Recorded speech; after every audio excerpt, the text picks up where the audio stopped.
1921! Determined to upstage his rivals, rogue scientist Konstantin Komarov arranges a deadly trap at a reception in Monaco, with himself as the bait. Sure enough, several young heroes spring into action to foil him.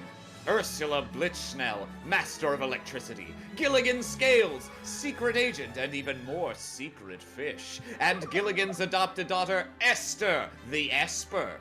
But even more of Komarov's enemies come out of the woodwork. Dr. Vile, the skeletal scientist supervillain, and Rocket Red, most notorious agent of the Bolshevik regime that Komarov fled, are also hot on his tail. The three Centurions and their momentary ally, Dr. Vile, pursue Komarov to his secret research station in the Italian Alps. Inside they find, and inadvertently release, an unknown research subject. But there's no time to split their forces. Intelligence says Komarov is preparing to unleash a technology that could doom all of humanity.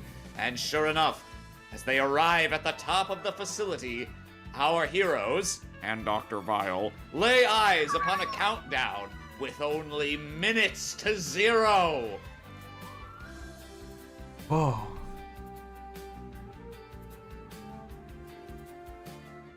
Yes, the elevator doors slide open. You burst into Komarov's private laboratory. The hiss of steam, flickering lights, the dance of sparks from a dynamo. Some serious bullshit is going down here. Some serious bullshit is going down here! Ursula, stop that! And far to the back of the room, you can hear an organ. Yes! What?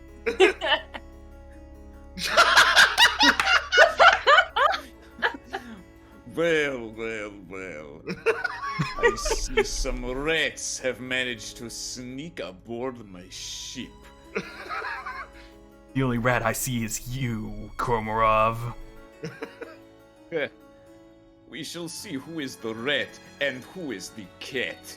Did you not think I had planned for the possibility of discovery?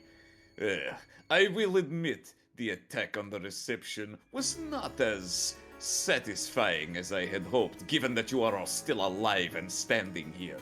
But that will soon be remedied. He looks up at the countdown. Oh. Now, I think, rather than waiting for the end, it would be a lot more fun if we were to settle this ourselves. And by ourselves, I mean, raises a hand and his goons rush out of the shadows. 3 here and 3 on the other side of a secure, sturdy fence surrounding the massive, flickering dynamo that dominates the room. The concrete cast in ominous orange lights from the countdown, the flickering diodes, and all of you can feel, not just Ursula, there's some powerful radio field in the vicinity. A massive amount of energy is being channeled into it. Whatever is about to happen, it can't be good. Komarov! How dare you do this? The countdown timer was already enough, but you're playing an organ on the far side of the room! It sets my teeth on edge. How can one man be so effortlessly cool? Excellent! He stands up dramatically from the organ and presses a switch on it. That's what you think. It's a player. You bastard! He strides toward you, and you can see as he emerges out of this Victorian-esque machinery. He's got a heavy pack on his back full of wires and doodads equipped to it, and out from behind him with a fleet of tiny drones, just like the one you saw in the kitchen, Esther.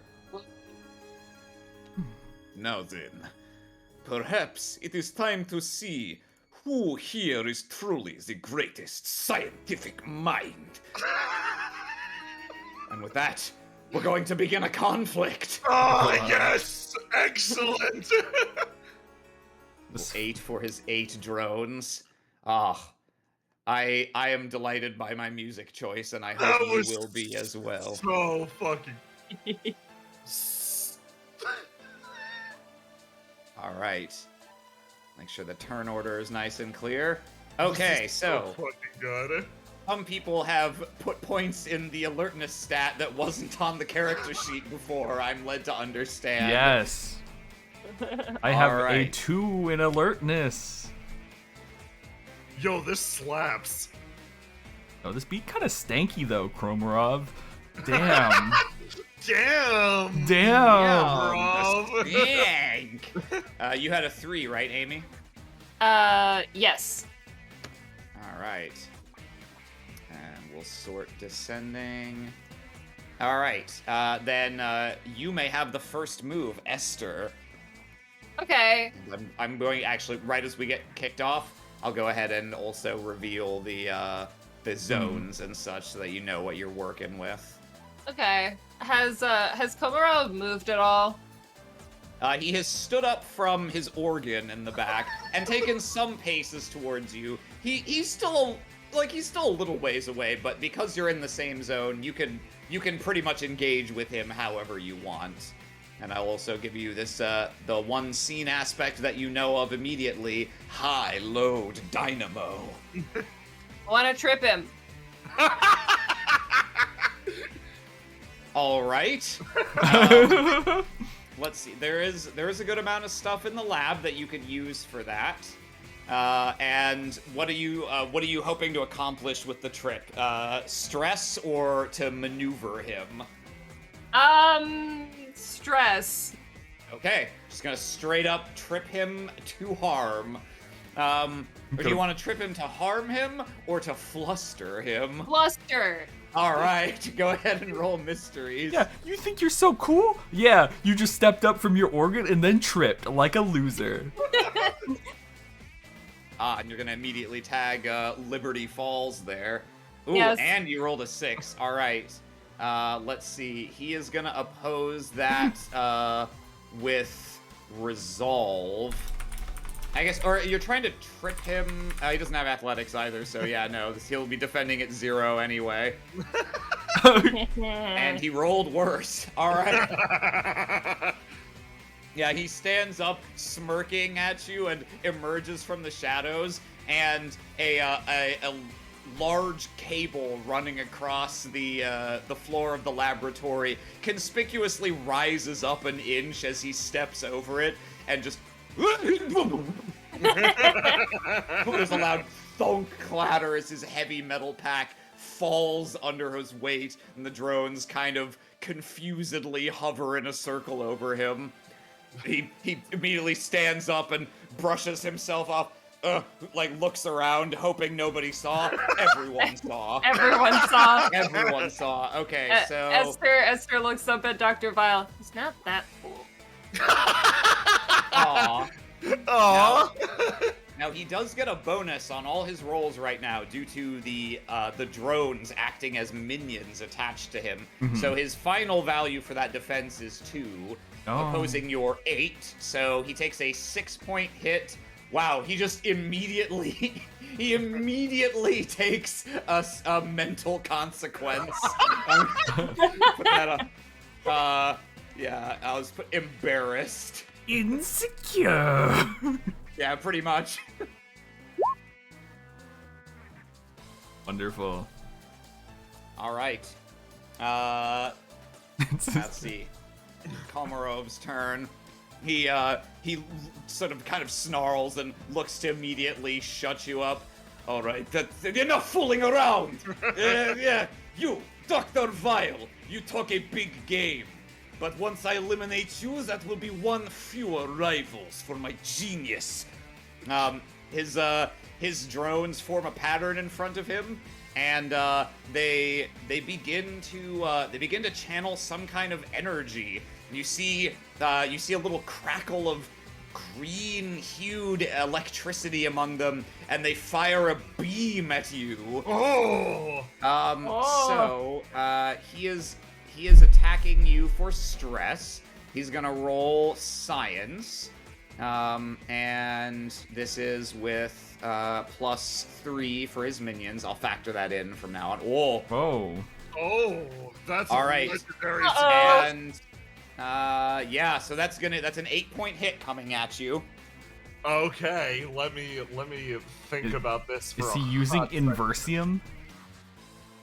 It looks like he might be. Oh. God, what a monster. I'm going to... I still probably want to get hit a bit by this. I can tag 2 of my things, right? You can tag as many things as you can justify based on how you're defending and your narration of it. Okay. Why don't you tell me the flavor of what you're gonna do to try and avoid this attack, and then tag what Okay. you want. Here's how I'm going to withstand the attack.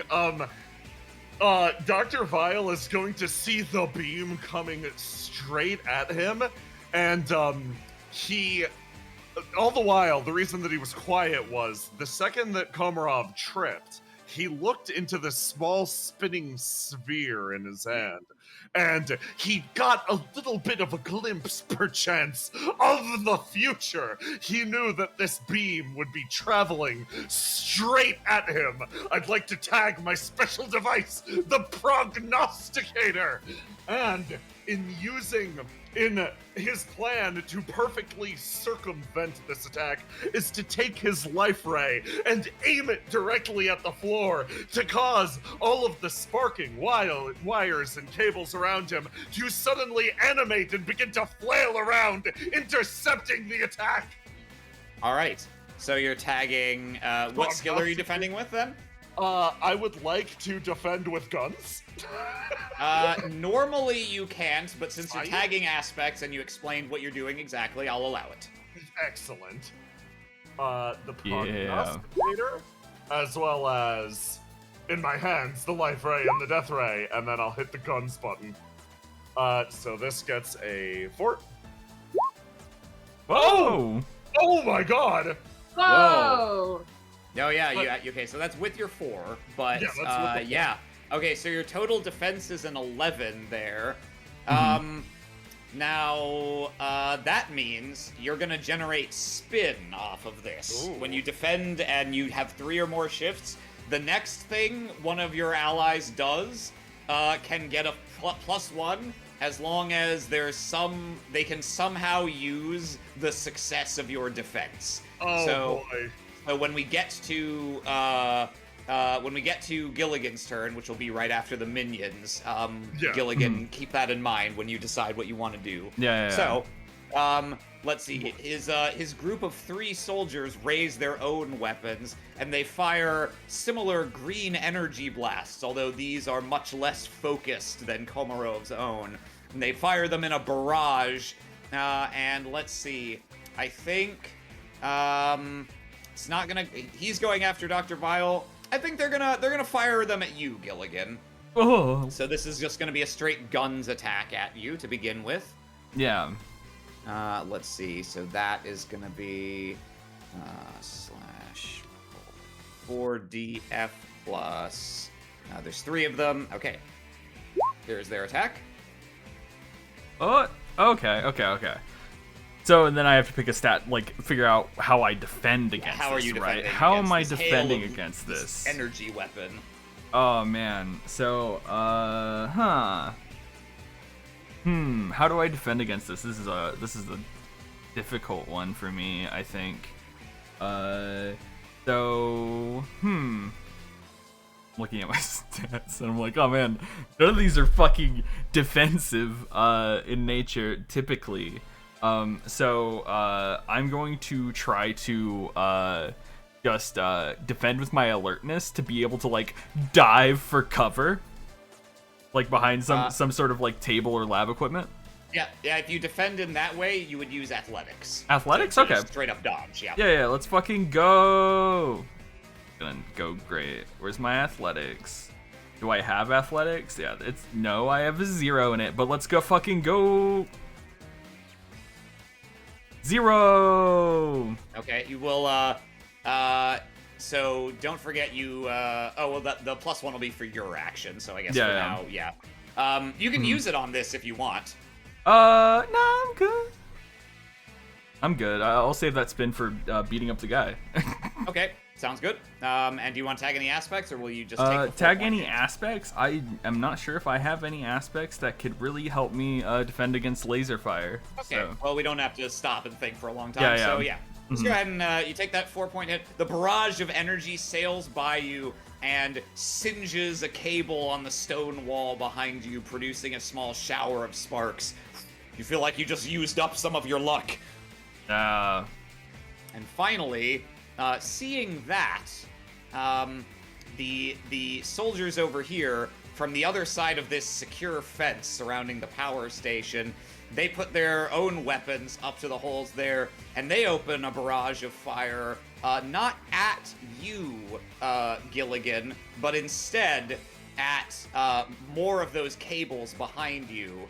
And they're going to attempt to make a maneuver to produce a shower of sparks and light up your fishbowl and blind you. Oh, okay. Let's see if they can pull it off. Okay, they've got a 5 roll.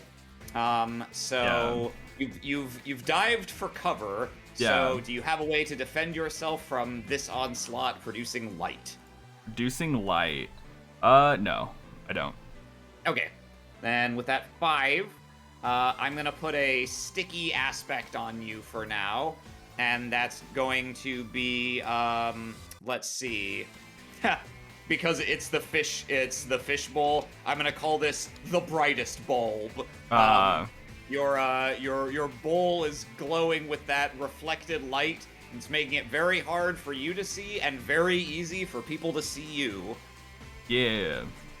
But now it is your turn to fire back. Oh yeah. Oh god. Alright, so from my position, let's see. I mean, my best chance is to use the spin, because now I'm fucking blinded. So what Gilligan's going to do is basically just like blinded, doing his best. Goes, well, running across to these gun guys, not a smart idea. So he's just gonna run at Kromarov, right? And intentionally kind of stick his foot on one of the wires that are going fucking wild, right? And I'm gonna tag an aspect that we had. I forgot what this was, and then I instantly remembered afterwards. Yeah, I think I know fried which fish. Fried fish, baby! Due to an incident at a boxing arena with zombies and stuff, we learned that when Gilligan gets shocked by electricity, something changes. And he becomes more brutal and angry. His fish instincts cut kicking in. My god. His brutal fish instincts. And he's just gonna, the electricity going through him, he's just gonna use that spin as well and going to just like kick Kromarov in the chest. Okay, go ahead and make a fist roll. Fist roll. Let's go, baby. 0 + 2. Okay, plus the spin gets you to 3. Yeah. Or yeah. Okay. Oh, is the spin just +1 or is it like? The spin is +1. Yeah. Okay, cool. 3. Okay. Komarov is gonna. He can really only defend with athletics or fists to dodge. Yeah, he's gonna try and get out of your way as you step on the cable, and the bowl lights up even brighter, and your movements become erratic, strange, unpredictable, violent. Violent. You've entered your drunken master-like state. So he likewise rolls a 0. He has +3 from the minions right now, so that is a tie, and so you will not be able to inflict stress on him. That's fine. You're at a stalemate as you swing wildly. He ducks out of the way, and you nearly punch one of the drones out of the air, but they just barely get out of the way in time. So you are up in his business right now. Ursula. Hello. So she's worried that if she uses anything with electricity, she might like prematurely make the machine detonate. And she knows that Komarov is a specialist in the fields of energy and wave manipulation. So what she wants to do is start looking around for any like storage of magnets. Ooh. Okay. Let's see. I think you can look for them, which might take time. If you want to spend a fate point, I'll say you look to the side and conveniently they are just there. Okay, let's see. I think then I'll use a spark of inspiration and look for those magnets. Okay. Yeah, no, they are just right at hand. You can use them for whatever you want. Okay. So she's gonna start building an EMP. And hope to short everything out here so that it cannot go off. Okay. Go ahead and make an engineering roll.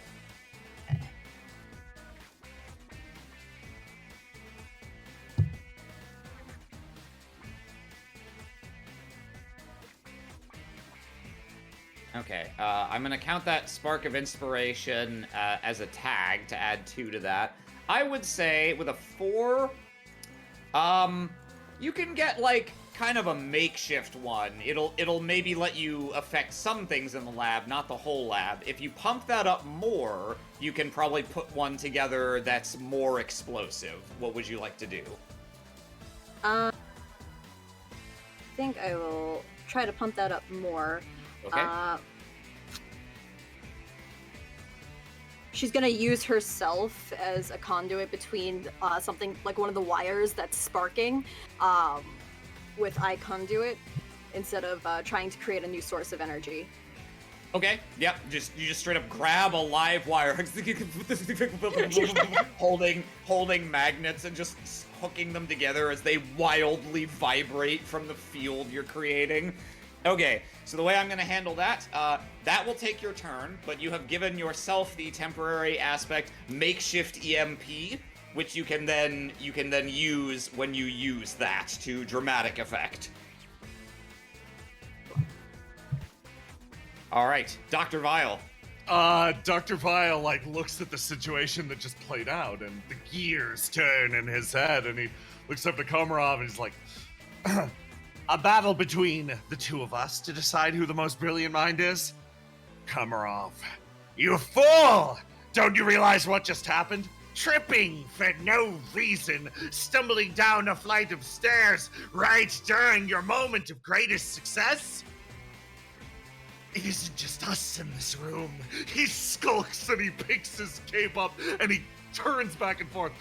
My arch nemesis lurks somewhere on the premises, a greater threat than either of us could ever aspire to be. We would be lucky to be able to settle things between us.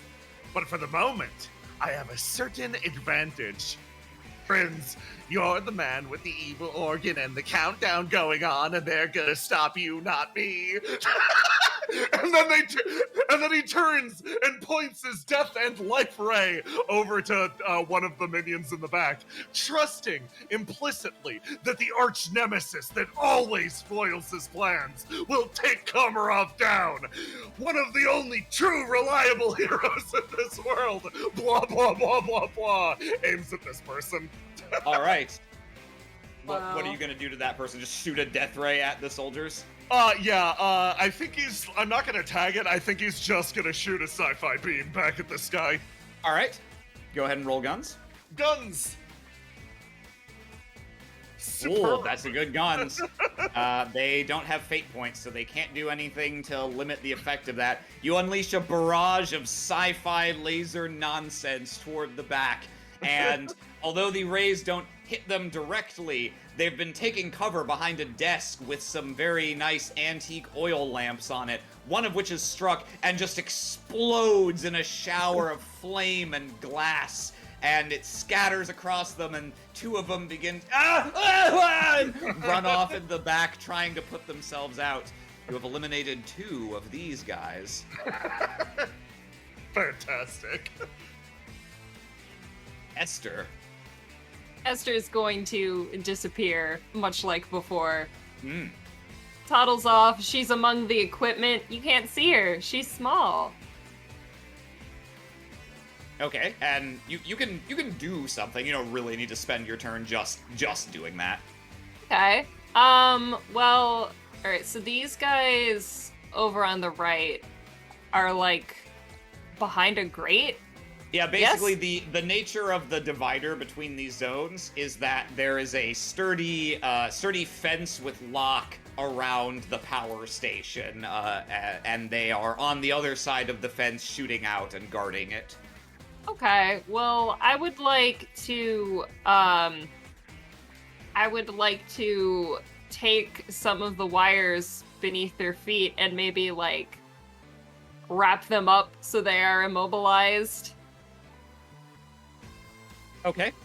And as this stress, are you trying to aspect them?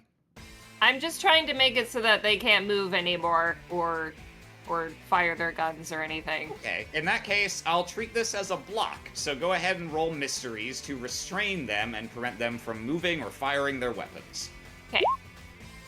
All right, that's a high roll. Yeah, that's a 5-point block. More if you want to tag anything, if you're fine with the 5. Maybe. Hang on.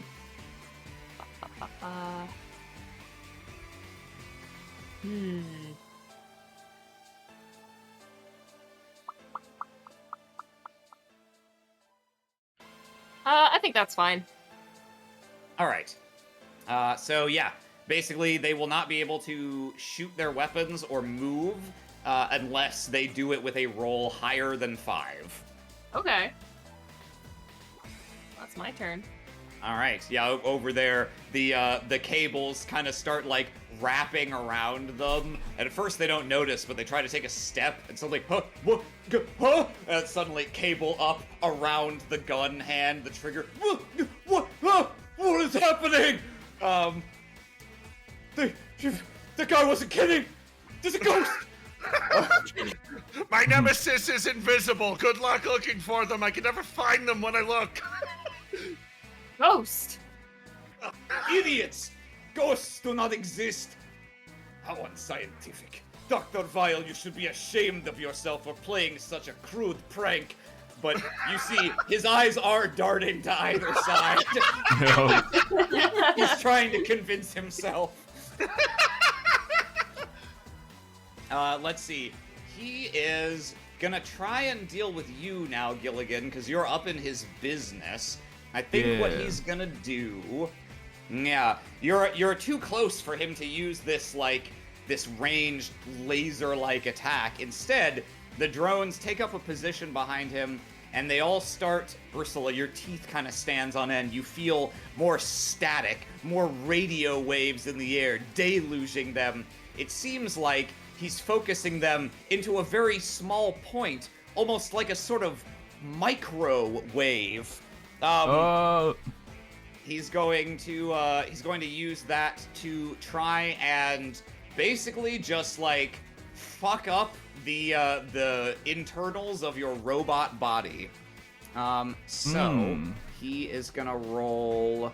Let's see. Yeah, this is gonna be his engineering, and let's see what he rolls to start with. Okay. He is going to spend a fate point. You see, you can feel those waves. They're not all just being directed straight at you. The drones are emitting them, and they're bouncing off strategically placed equipment in the lab.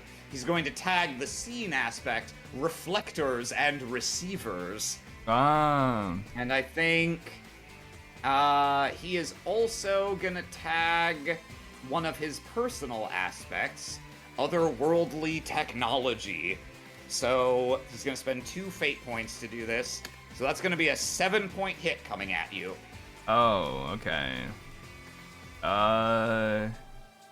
Let's see. What can I do to defend against that? Not a lot. Let's see. I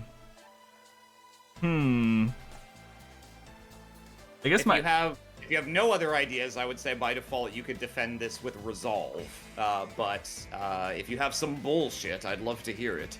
Yeah, my resolve is only a +1, while like the other idea I had was just tackling him. But that's athletics, which is a +0, so it's that kind of thing of like not much of a difference. I think I'll just use resolve. Fuck it. It's Okay. the best chance I got early. You grit your fish teeth. My Hold on a second. yeah? No, I'm just curious. Do goldfish have teeth? No. I don't think so, no. Hold on, I'm no. Mhm.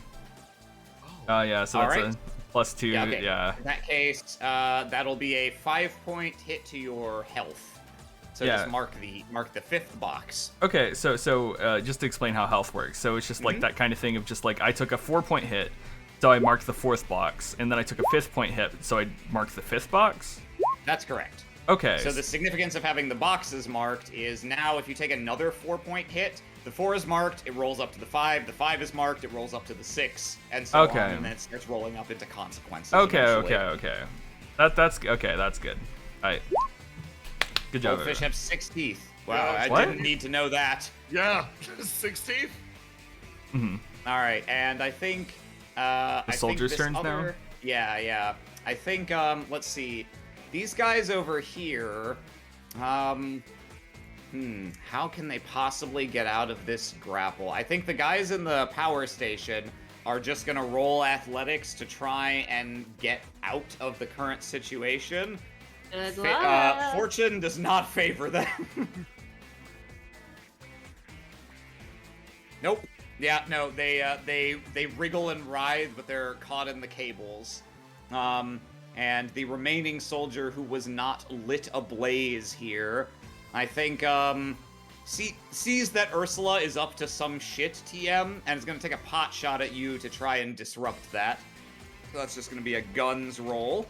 At only +2 now because there's only one of him left. All right, a small barrage of energy being shot in your direction, Ursula. All right. What's the range of the AMP she's built? Let's see. Did you tagged another thing, so it's 6? I would say when you detonate this EMP, it's probably gonna temporarily take out virtually everything in the lab, and the stuff further away from you will probably come back after a short time. Okay. She doesn't want to detonate it right next to Gilligan. No, it's So fine. she's gonna- I run on Universium. I'm made by Dr. Vile, so everything he makes is run out for Universium. So I think I'd be fine with the EMP, right? Well, whether or not you'd be fine probably depends on what would be most interesting. Yeah. Okay. I think she's gonna like grab the EMP she's built and just try to dodge the shot with lightning fast reflexes. Okay, As an go ahead and aspect. roll athletics. Alright.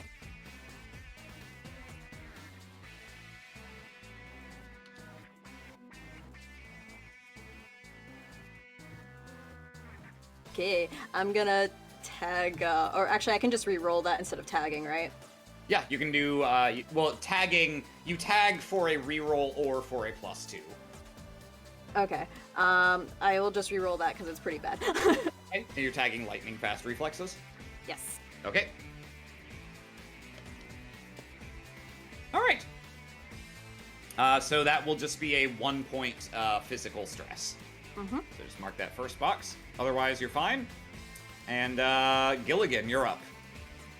Oh, I'm getting hit by the microwaves, and so now I'm seeing that these little robots are a big problem, actually. So, Gilligan, after being slightly fucking microwaved, he's going to step back and pull out his gun and start lighting up these robots a little bit. Okay, go ahead and roll guns. Yeah. Ooh, that's a powerful roll. All right. Yeah. Oh, did our health reset from the last session? Yes. Yeah. Okay. Any stress you had marked from the previous session, you can unmark, along with your fate points refreshing. All right, 6-point gun at him. Gun. Okay. The bullets come flying in his direction, and so it's pretty much up to him to try and get out of the way with his little drones. So he's gonna do his best, TM. This will be athletics. I'm specifically aiming at the drones that are microwaving me. Okay. Can I do that? Is that like allowed? Yeah, no, you can do that. Yeah. Mechanically speaking, they're attached to him as minions. Okay. So if you Basically, attack him, they'll take the hits first. Okay. But the fact that you're aiming specifically for them may change what aspects apply in a way that benefits you or doesn't. Yeah. Oh, okay. He rolled better than usual, so you're at a 1-point hit right now. Do you want to tag anything to increase that? No, I'm good. Okay. Yeah. You open out a barrage of gunfire, and he grimaces and skulks back behind a piece of equipment, but you weren't shooting for him, which he assumed. You were shooting for a drone, and sure enough, as he ducks back behind, one of them circles too far out and gets shot down by you. Yeah. Down to 7. Ursula. So she's gonna take that EMP and try to get closer to like the mainframe, and try to short it out as close as possible. Okay. I'm gonna say you'll. So you can either try and get through the gate into the power station, in which case you can literally just detonate it in your hand if you want, or you can try and chuck it in there, which will probably be an athletics roll to try and get it in there. What would you like? I think she's gonna sneak in there. Okay. So yeah, basically you can just so the way movement between zones work is it's free, generally speaking, and just the cost to move comes out of whatever action you're attempting. So you can make whatever roll you want to make to blow that up, and we'll take 3 off of it if you move in there first. Okay. Would I be able to roll resources since she's been putting things together that's around her?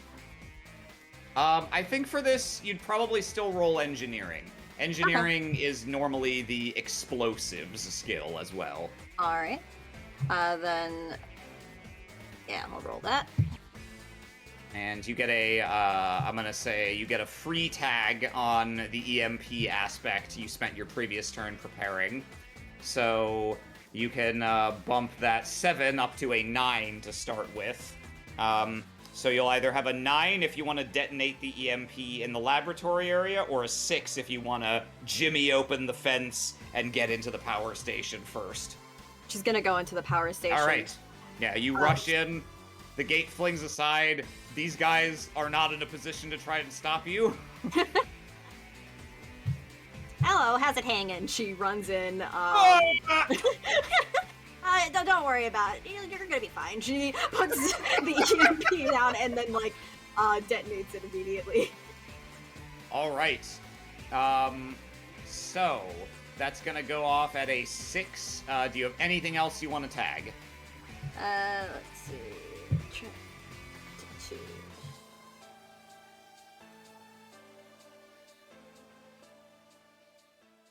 I have to do something for just jumping in and just doing the first thing she thought of. Okay. Yeah. This was you did this immediately. Just, are there magnets? Give magnets. Do this. I'll give it to you. So I'll put that at an 8 then after you spend that. And I'm gonna say that obviously the dynamo doesn't have its own stats, so I'll defend this with Komarov's engineering, and we'll see how far you beat that by. Okay, yeah, you beat it. So you detonate the EMP in here, and there's a spreading out from there. Immediately, the sparking and sputtering on these wires falls silent. The lights flicker and then go out entirely. and you hear some Russian profanity from various corners. And so I'm going to add a new scene aspect, I think, called Lights Out. And furthermore, that may prevent many of the things that Komarov could have done otherwise from happening. Dr. Vile. Oh boy. So, Dr. Vile slides behind Gilligan. Scales! I need access to your robo body for a second. Oh, what? He's futzing around in the background. I have a theory. He's using Inversium. I use Universium. Combine this, that. He's like locking things in place. And all we need to do is create a reaction, and theoretically, yes, a Universium emitter. he takes some of the Universium out of your robo body and snaps it into what appears to be a little scientific transmitter. And a 1 and a 2 and a here we go! And he overarms it at Komarov and the drones. I would like to tag Universium, the universal energy source, in order to cause a chain reaction, rebounding from the Universium to his Inversium. These two signals will negate one another within the drones, creating an utterly worthless material, Neutralium! Okay. Well, I smell a declaration in there, because you're saying this is a reaction that makes perfect sense by scientific principles. Oh yeah, no, I mean everyone should be able to understand this. It's interesting. It prompts an immediate course of action, and since it's scientific bullshit involving opposing energies and stuff, I can see many ways this could go wrong if it go wrong. So I'm gonna give you all 3 points there. Go ahead and roll science for that declaration first. Excellent. Should I tag Universium, or am I just good no, with I the think you can declaration? save that tag for the actual Perfect. doing the thing roll. Just roll science for your declaration that this is how it works. Okay. Science! Yes, you are absolutely correct about the properties of Universium and Uninversium.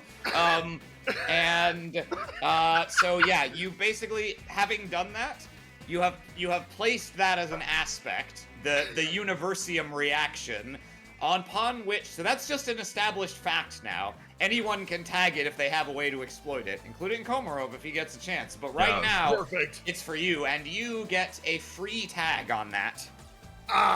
Excellent. So now you can go ahead and make your roll for the actual taking advantage of this by hot wiring Gilligan and making a what'd you say, a Universium emitter? Universium. I need to emit Universium signals to counteract the Inversium signals coming from those drones, therefore creating neutrality. Right, Yeah. makes The perfect most sense. worthless Yeah. substance in existence. Okay, go ahead and roll science to do. Fiat Okay. currency. Okay, so you get a free tag on the declaration you just made, so that's a 9. No, Do you wanna I tag factor- anything else. Oh, I'll tag something else. I'll tag. So that actually factors in the free tag. I will tag Universium for a 9. Okay. And I'm gonna have Komarov defend with science because it's the battle of these two powers. So here he goes. Oh! Okay, so you're beating him by 3. Wow, he rolled 3 negatives on that. Oh my god! You're beating him by 3. Do you want to tag anything else? I can think of at least one other thing that probably makes sense based on how you narrated. I wonder if you can think of it as well. There are a few here, so I am using. First of all, I'm using Gilligan's body to transmit this signal. Yeah, that's one I was thinking of. Yes, Yeah. I would like to use my most ultimate skill, Bone Daddy. Damn. All right, that'll be 5 points. And is your goal to inflict stress or to do a maneuver to change something? I would like to wipe out the drones to the best of my ability. Okay, then I'm gonna have that inflict stress. Yes. And you're beating him by 5. So Yes. yeah, you mutter to yourself. You hotwire Gilligan's body. He peers out from behind where he ducked away from Gilligan's gun, and he sees the crackle of energy building as you assemble this device. And a snarl appears of no, Universium. Oh, damn you, vile! No! You throw it. And there's a loud, you feel the magnetic and radio waves in here do a woobly doobly, and you can, you see his drones begin dropping like flies. That will take out 5 of them. Excellent. Yes, now it's just full of worthless neutralium, not good enough to even fertilize the fields. God, nice job, Scales. That's him on the back. Esther. Okay. Esther is going to sneak up as close to Komarov as possible without being seen, and try and manipulate the 2 remaining drones to... I'm thinking, do I either want them to crash into each other, or do I just want to throw them at him? Oh man, that would be pretty funny. Yeah, let's just throw them at him. That's funny. Okay. So I'll let you. And what do you want to achieve by doing this? I guess inflict a bit of stress, maybe like stagger him a bit. Okay. So this is a physical attack. Yeah, he's gonna get clocked in the face, so I Okay. guess so. All right. So per our discussion, I'll let you directly attack with mysteries like that if you're tagging an aspect. I will, and I do have an aspect for that. It's Toss the this one. can. Yeah, Yeah. 2 cans for throwing. And All right. bam. Okay. Let's see. Yeah, the drones suddenly swerve and dip in the air, and he's gonna try his best to flinch out of the way as they go sailing towards him abruptly. Let's see, that's gonna be this at only +1 now. Yeah, nope. Yeah, no. The drones careen into him.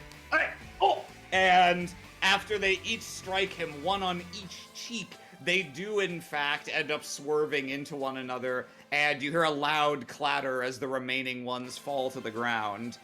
So that's going to be 2 stress, removes those, and then that'll be a 2-point hit to Komarov himself. Thumbs up. Alright, mark that box. Alright. Well, drones are down. He is embarrassed, and he has taken stress. So I think our good buddy here, he you can't really see right now with the lights still off, but you can hear enough of this. And you hear a clup, clup, clup, and something being picked up, something heavy kind of scraping, and then it sounds like his shoes striking metal, walking upstairs or something. In the flicker of an emergency light next to the countdown itself, you can see him just heading upstairs here, carrying a briefcase with him, and he is going to move. I'm going to roll athletics because he has to actually move a non-trivial distance here. Let's see, that's just going to be at +0. Oh wow, he actually rolled really good on that, all things considered. And you know, screw it, I'm gonna have him tag an aspect as well. He's gonna tag his own aspect on the run. He runs and up against the wall, opens a hidden door and moves up and onto, let's see, onto, turn off the fog of war. Oh my shit. god! Oh, fuck! Uh-oh. Another skelecopter, god damn it. The roof! All right, that's his turn. Yeah. The guards. This last guy kind of looks around, and you hear some more movement in the darkness, and he interposes himself on the stairs and just opens up a wild barrage of fire. He's going to attempt to perform a block, and the action he's going to try and block is people pursuing up the stairs. Oh god. Unfortunately, it's just one guy. He's going to do his best. Okay. So, any action you take that involves moving onto the roof, Like 4 things basically with the block and then we'll- the roof movement, yeah. yeah, we'll have to overcome that. And then, let's see, these guys over here, since you went and did something else, Esther, I'm gonna say these guys do get out of their block, and, I think they're gonna try and force you back and away, Ursula. So, yeah, they are, I think they're just gonna pretty much wade into melee with you, not wanting to shoot and risk hitting stuff in the dark. They kind of rush forward, and they're gonna try and just, like, grab you and shove you away from the dynamo. So this is gonna be fists at you. Here is their try.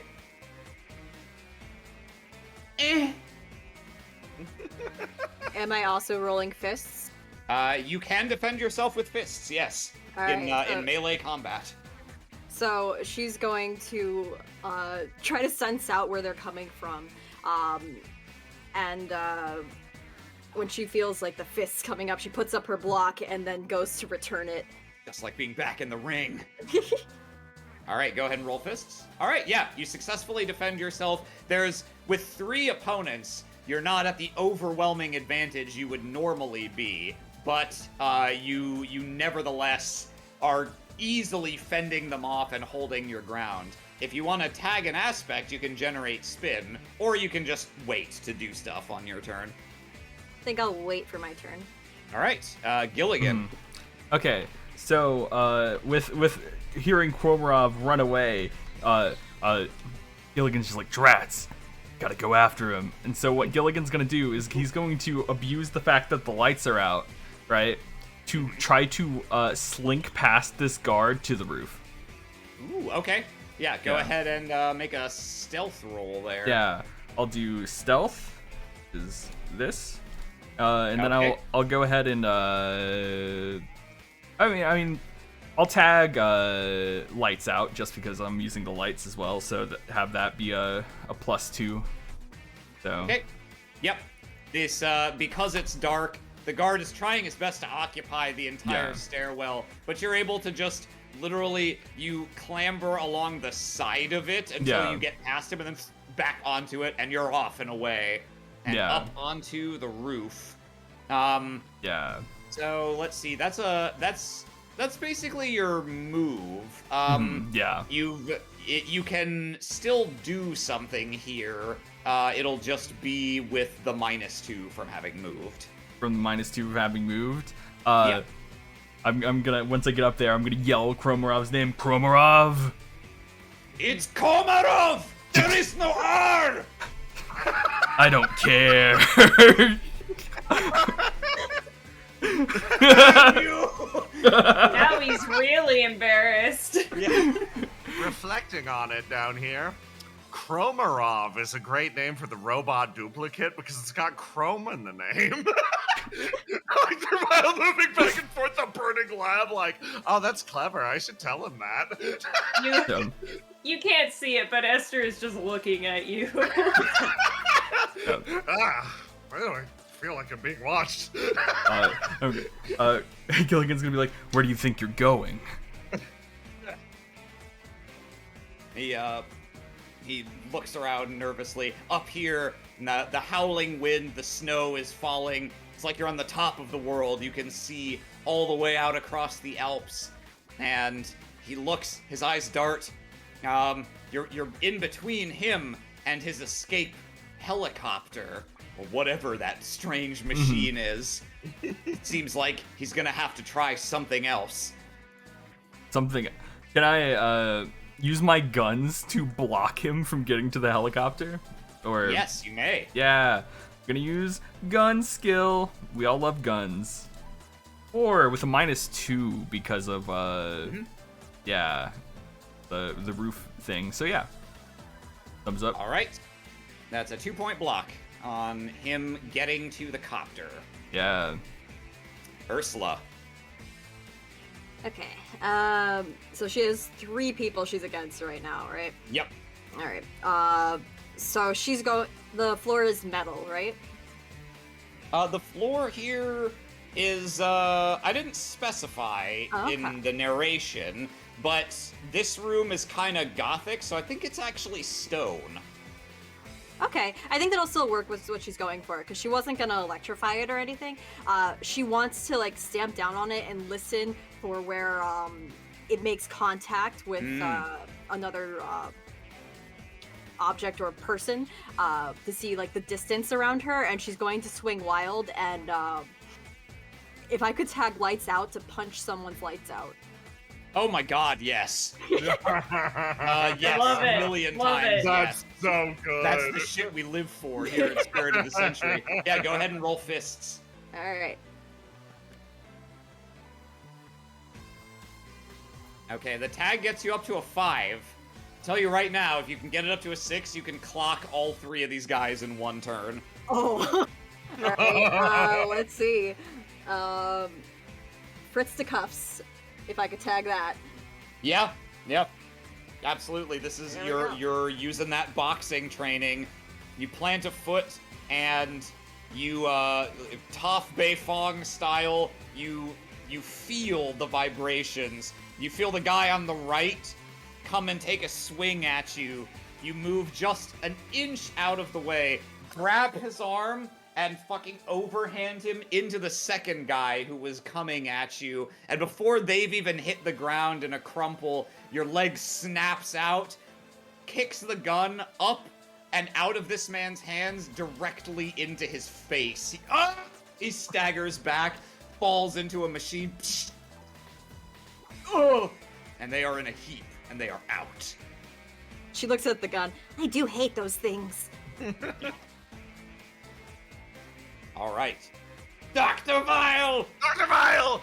He's like looking around the room. Oh, he's got a. So there's one guy left, right? Yeah.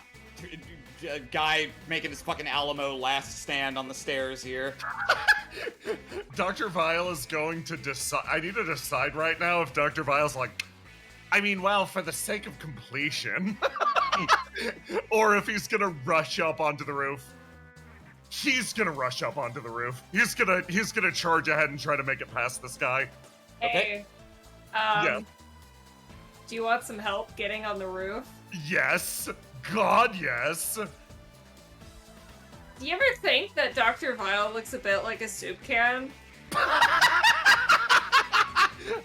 I have been derogatorily called that by a few heroes before, yes.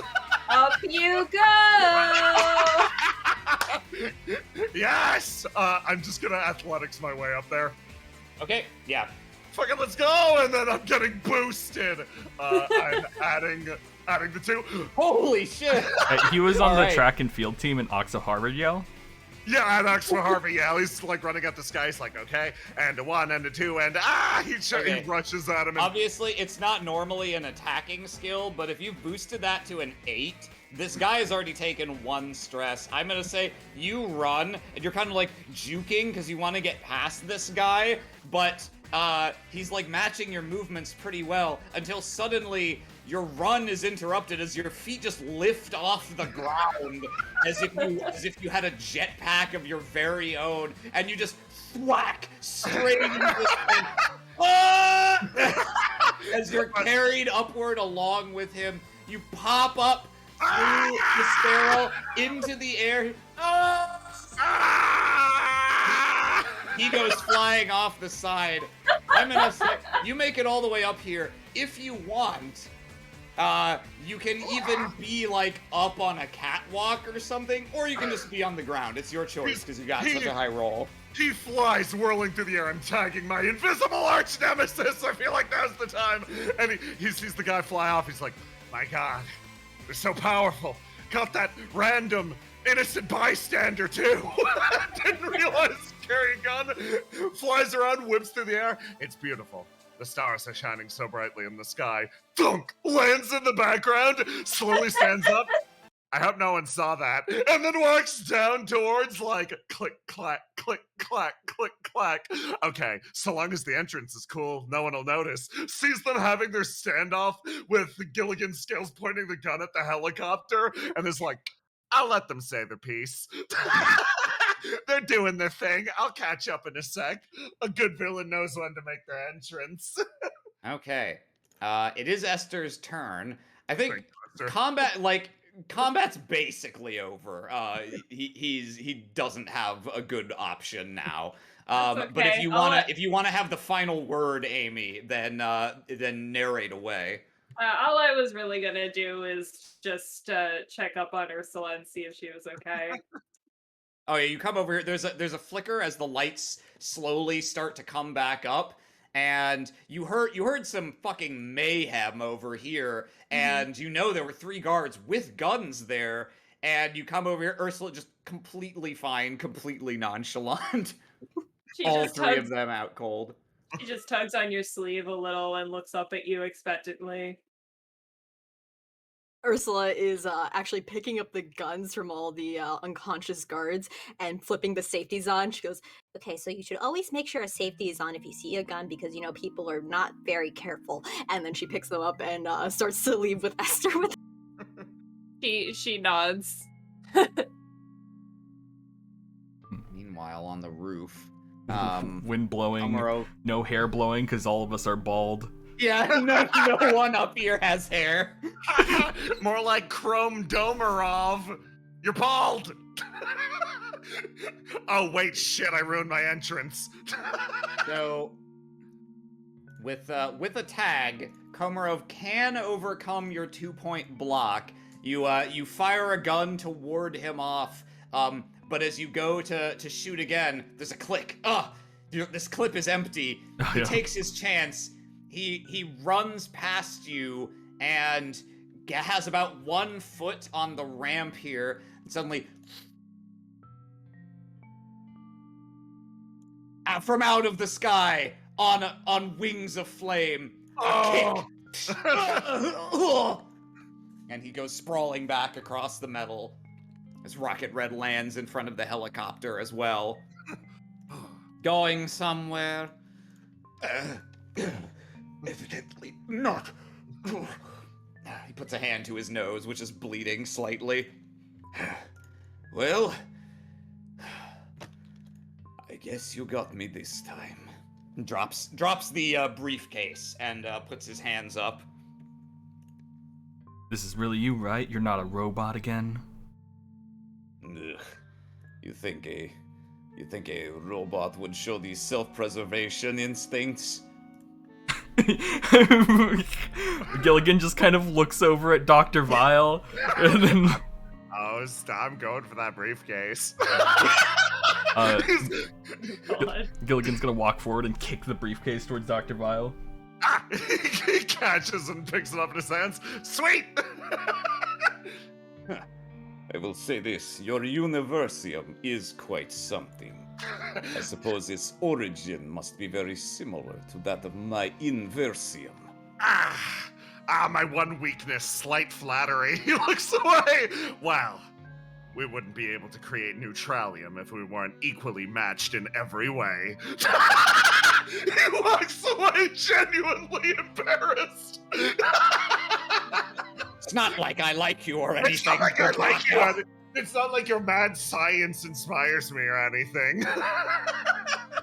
As Esther and Ursula, as you come out of the power station, you can see, although the power has come back on, you can see that the countdown has stalled out at 17 seconds. Oh, thank God.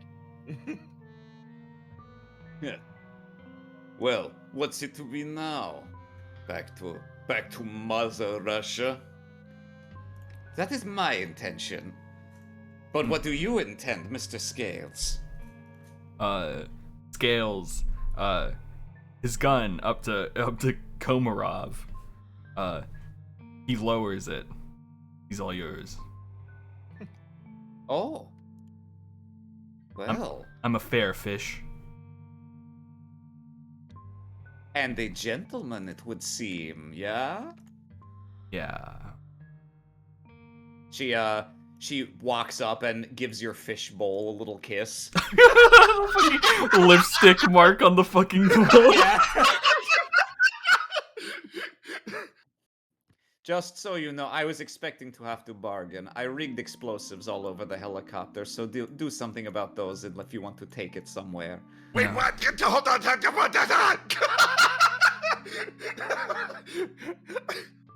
on. As you rush forward, briefcase in hand, to begin inspecting the helicopter, suddenly there's like a distant, loud, like loud. It must be because it sounds distant, yet it's still perfectly audible, almost whining, whistling noise almost, and it sounds like a plane. If a plane were somehow capable of traveling faster than 50 miles per hour, Oh. tearing of air, and it echoes all throughout the Alps across the acoustics. And seconds later, Komarov, hands still up, looks down and begins shaking a little. But you can see he's not shaking with fear or frustration. No, he's chuckling quietly to himself. So funny. Just how naive you are. Did you really think that countdown was to the arming of some weapon, to me transmitting my signal? That countdown was for how long I expected the signal to take to reach its destination. Oh. Gilligan's gonna look up. Huh? Ah! You look up. Meanwhile, Oh. um, Oh no, Flecker. Oh fuck! No, Flicker! the immediate terror. Yeah, if he's on screen, he can die. Now, in his hotel room, still in the middle of the night in Monaco, ignore the daylight, damn it. Ron Flecker is on the phone and speaking quickly and frantically with someone. Yeah, no, that's right. Yeah, Eddie, I'm doing everything I can, okay? Gilligan's on it. He's gonna get him. Okay. No, yeah. Everything's cleaned up at the party. We'll have some explaining to do to the prince, since, you know, I'm only semi-retired, but I don't think we'll have any problem getting the extradition through. Yeah. Eddie, hang on.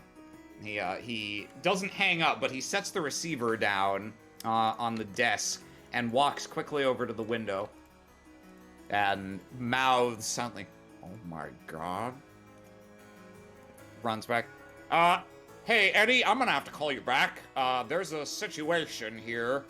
Eddie, are you there? You're seeing something too. Oh, shit. With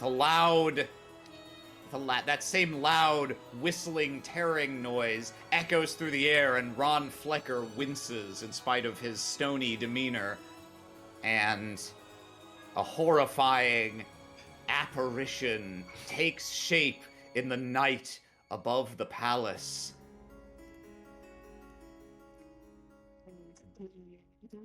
Oh! In unearthly tongue, a harsh, clicking, screeching recorded sound echoes out across the palace. Oh my god. Sunset in Washington, D.C. Oh,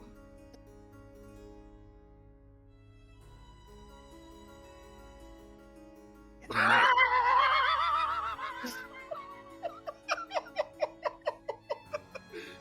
Not the Eiffel Tower.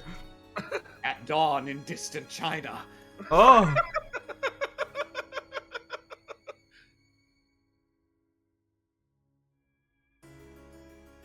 People all across the world look up in wonder and in abject terror at the strange images superimposed above the sky and the dagger-like floating constructs dangling now like the sword of Damocles over mankind's head. Oh. What does it mean? What do they want? Who are they? Sure enough,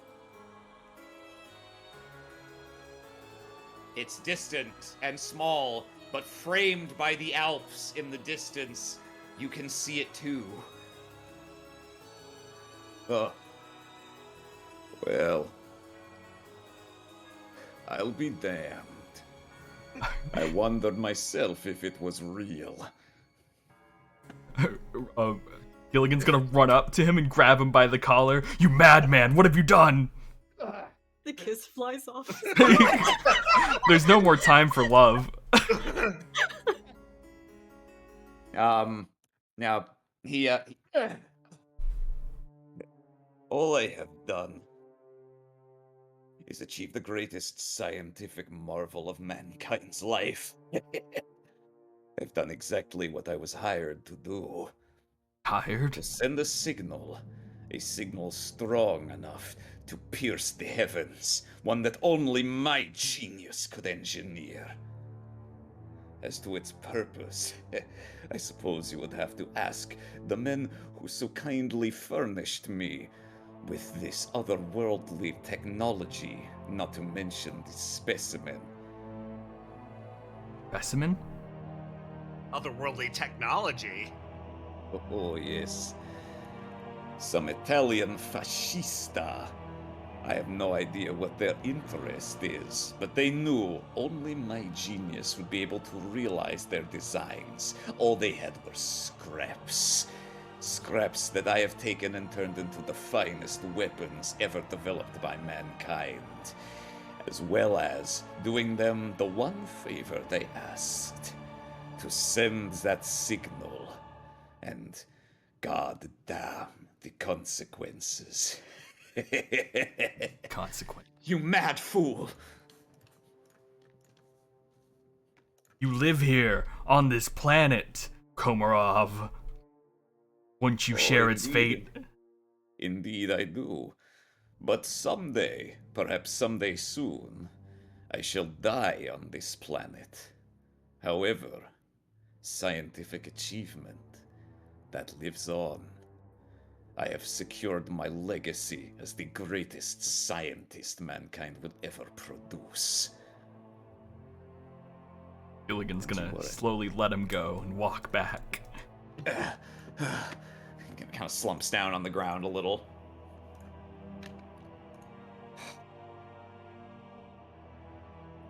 This cannot be. I don't know what you have done, Komarov, but you will answer for your crimes before the Premier himself. As much as I would like to gut you like a pig and toss you to the wolves. Right here and now.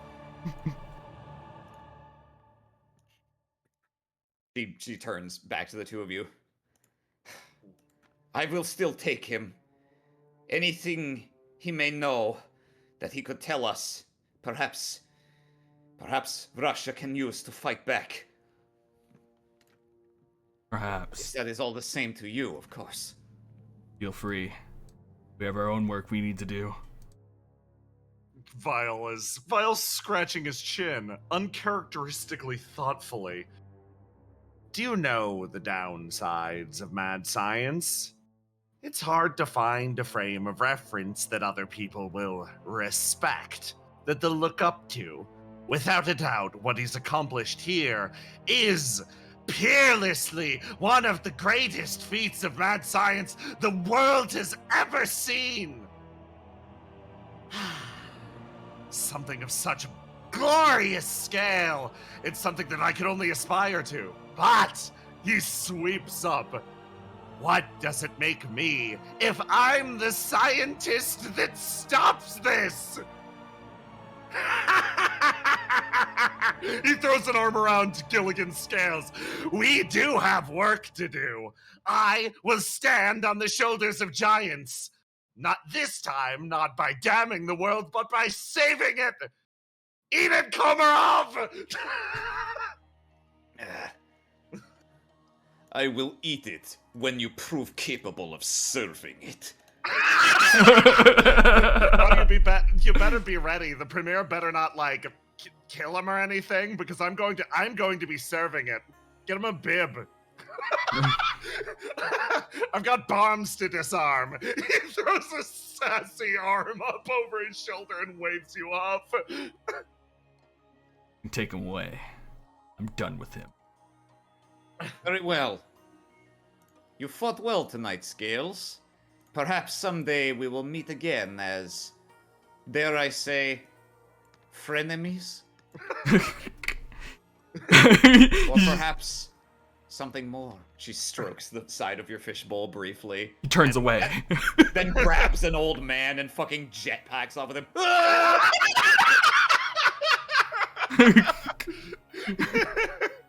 Amazing. His briefcase in that confusion was knocked over, and you can see a few papers have spilled out of it. Perhaps these could be the vital clues that tell you how to thwart whatever it is he's begun. Start. Get the. I'm gonna bring you guys up here. Yeah. Yeah, no, please get Ursula in the room. I realized something. I'm like a scientist.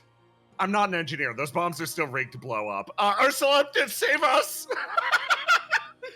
Am I to assume that they weren't there for that and they just climbed up? I think you can be there for that if you want. Yes. The only reason I didn't move you up earlier was because there wasn't like a natural point, and I didn't want to put you on the spot to suddenly say something. But yeah, no, you can have been here for as long as you want. They don't need to explain what happened. Yeah. Okay. Then Ursula's just gonna like run. I'm like, oh, okay. I'm just doing all the dirty work, I guess. Esther, you said we can see a big projection of a mantis from here. Yeah. Esther's gonna look up at it.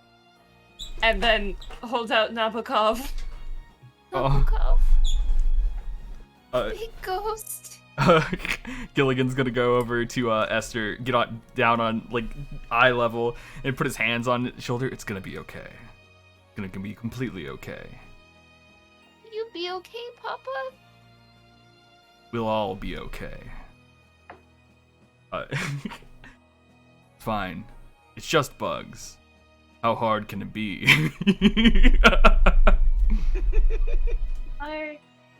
Are bug ghosts weaker than regular ghosts? Yes. 100%. Categorically thinking about it, like a single hive of bugs, like bajillions of bugs in there, gotta be weaker than normal ghosts, right? Like statistically speaking. Oversaturation. He 1000% believes you.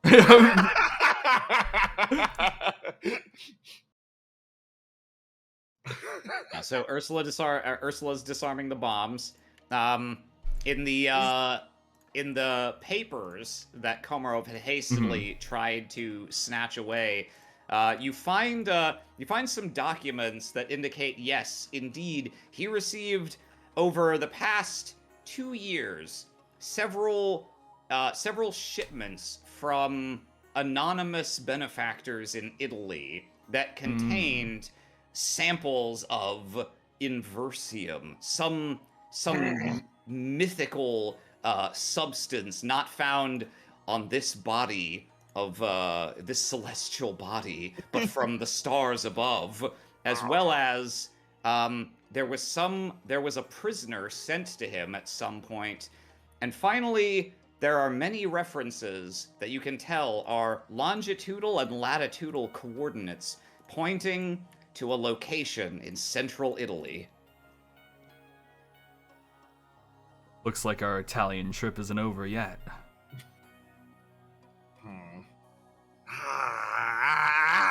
He's so frustrated. He's like, is this what the support of a government organization will do for an evil villain? I mean, God. Disgusting. He's like looking back and he's so annoyed by it. Is Esther okay? Esther just like close by, just chilling. Oh yeah, she came up to hold your hand. Like she's a child. Yeah. Yeah. That shouldn't be on this trip, but I'm taking the child on here anyways, because it's the 1920s. As Independent Ursula's- spirit. Ursula, yeah, you do find some explosives. They weren't rigged to blow after a certain amount of time. They were rather rigged to blow if the helicopter was started. But you're able to disable them. It's not for someone of your prowess. This is almost amateur level work. It's certainly good for a field agent, but to a woman of science, I mean, come on.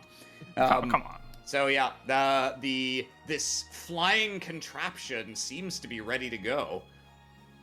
As she was doing that, she was muttering to herself about Komarov's declarations of being the greatest scientist, and she's like, "Greatest scientist? Oh, come on! Just because he was the first one to do it doesn't mean other people could have done it. You know, people with a conscience. Jeez."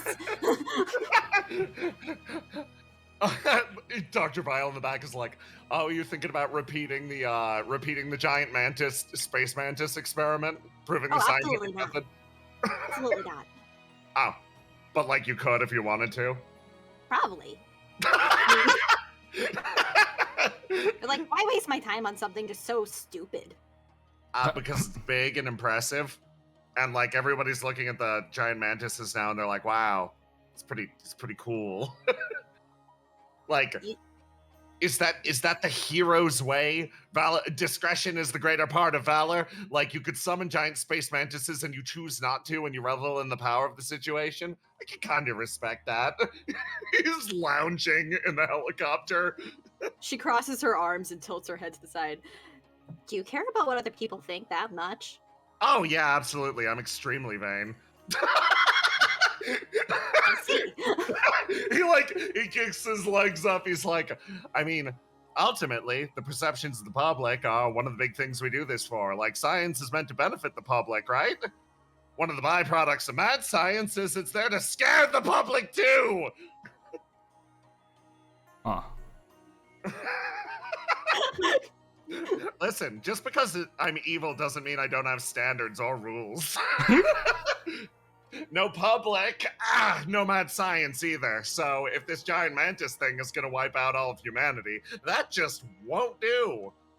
Well, if your philosophy is gonna fight all that shit out there, then I can't really argue against it. She goes back to disarming the bombs. Oh, wow. Okay, so it is the red wire first. I always wondered about that. Yep. With the snip of the last wire, you disarm the last bomb. My first thought, it's a Russian bomb. Everything's red. It's all red wires. That's so fucking funny. Wow.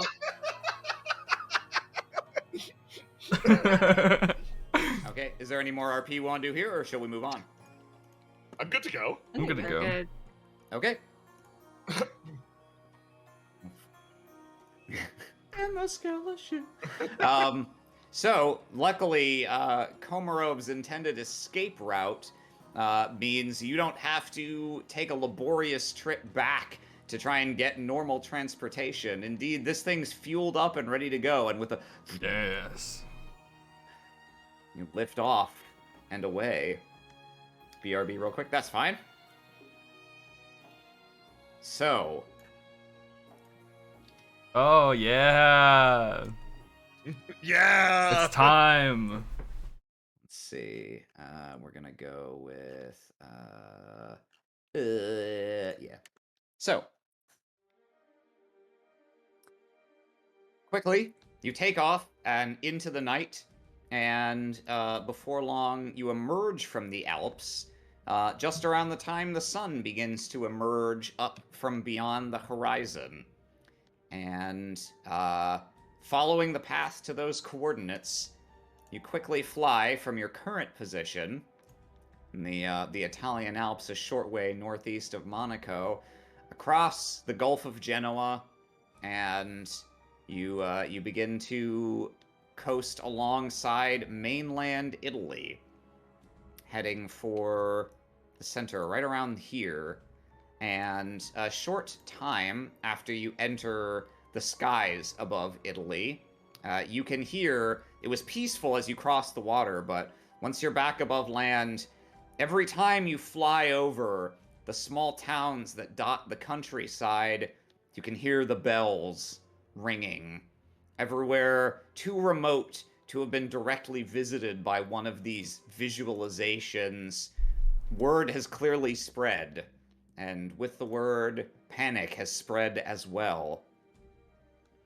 And perhaps then it's not too much of a surprise that after about an hour's flight over Italy, you hear sirens begin to blare as you approach a slightly larger urban area near Florence, and you can hear from down below you a muffled the map getting nudged. There we go. The Mantis has moved the map! You can hear from down below you a muffled, tinny voice blaring out over a loudspeaker. You're unidentified aircraft. We order you to land, or you will be fired upon. I mean, yeah, true. We'll talk to air traffic control and land because they. So. Yeah. The right thing to do. You can see a large convoy of soldiers kind of tearing ass down the road in their motorized vehicles after the helicopter, and they practically swarm you as you touch down. It looks like everyone is on high alert. Unfortunately, this could cost you precious time. Soldiers look very grim as they all draw their guns and order you to step out of your strange vehicle. So Umberto, right? Yes. What he was like a prince? Yes, he told you he is the crown prince and heir to the kingdom of Italy. Oh, okay. So what we could probably do is Gilligan will step out and probably talk to them about how they're friends of the Prince of Italy and all that stuff. And You can phone Ron. yeah, yeah, we could take a second to like phone in some people that we know. It's just like, yeah, I know the Prince of Italy. Yeah, trust me, 100%. Just ask him real quick. I'm sure he'll be fine. Okay. Then whoever is taking point on this, and I'll assume it's Gilligan. Go ahead and roll rapport. Oh. To convince them of your good intentions. Oh, fuck. Let's go. Whoop. Okay, that's good. It's pretty good. Okay. No. Could I possibly roll to help him? Yeah. If you let's see. Normally only one person would roll, but I think if you can help him by supporting him well, I guess I'll just ask in universe, what is it you would like to do, Esther? Esther wants to look as innocent and truthful as possible and insists that yes, my papa is very important. Please listen to him. Yeah, I'll tag Fish Father of the Century. Because it's just like, I'm a good dad, man. Look, this is my daughter. This is a good dad. It's just like, I can't be bad. I can't be bad. Okay. And I think yeah, I'll let you tag because you're utilizing Esther in this way. Yeah. And Esther, technically you won't be doing the talking. But I'll let you roll rapport. If you roll higher than Gilligan, I'll give him a +1 on this as well. Okay. All right. Yeah. Damn. So 2 with the aspect tag and 1 from Esther. Okay, that's very good. The soldiers look dubious at first, especially actually, yeah. So it's going well. Actually, you see them. They're still holding their guns, but they're not pointing them at you anymore, and they're kind of starting to talk among themselves and figure out what the right move is. And unfortunately, you have Dr. Vile with you. It's fine. It's fine. I'm gonna compel Dr. Vile your spurn of the century aspect. Ah, beautiful. And Ursula do something about that. Maybe. I'm up. She wants to when they're starting to land, she ties up Dr. Vile like he's a prisoner. Ah, okay. All right. Then go ahead and make a deceit roll. Sita. Ursula or Dr. Yeah. Oh no, I'm tied up. I'm evil. Is that supposed to be a me impression? Don't know why. Both of us rolled for Ursula then, right? Yeah, I don't know why it rolled twice. Okay. It looks like you rolled twice on my screen, but in any case, So yeah, weird. Okay. they're not fully buying that. And it seems like they don't know what to make of you. They have no, like, in spite of you having explained the situation, they have no idea why you four specifically are traveling together. Oh yeah. We can explain that we're part of the Century Club. Century Club, yeah, you can name drop them. Yes, Yeah. that's true. Okay. In that case, I think I know what's going to happen. So they speak for a while, and they come back, and the commander who does speak English, most of them just converse in Italian, comes over and motions for you to come with them. Then basically says, we're gonna take you to our command center, and the general will decide what to do with you. Okay. General. Yeah. Hey, talking to a general would be very useful for combating the insect warlords from Mars. Yeah. And so a short drive in toward Florence, they pull up alongside a military compound, which is on a state of extremely high alert, as if it was, mid-aerial bombardment or invasion. Yeah.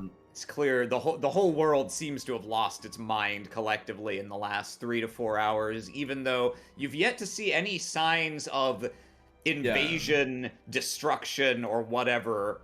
But nevertheless, you're brought in, and briefly, you're brought up to and past an interrogation room, and you're like, is this gonna? And then they keep walking with you.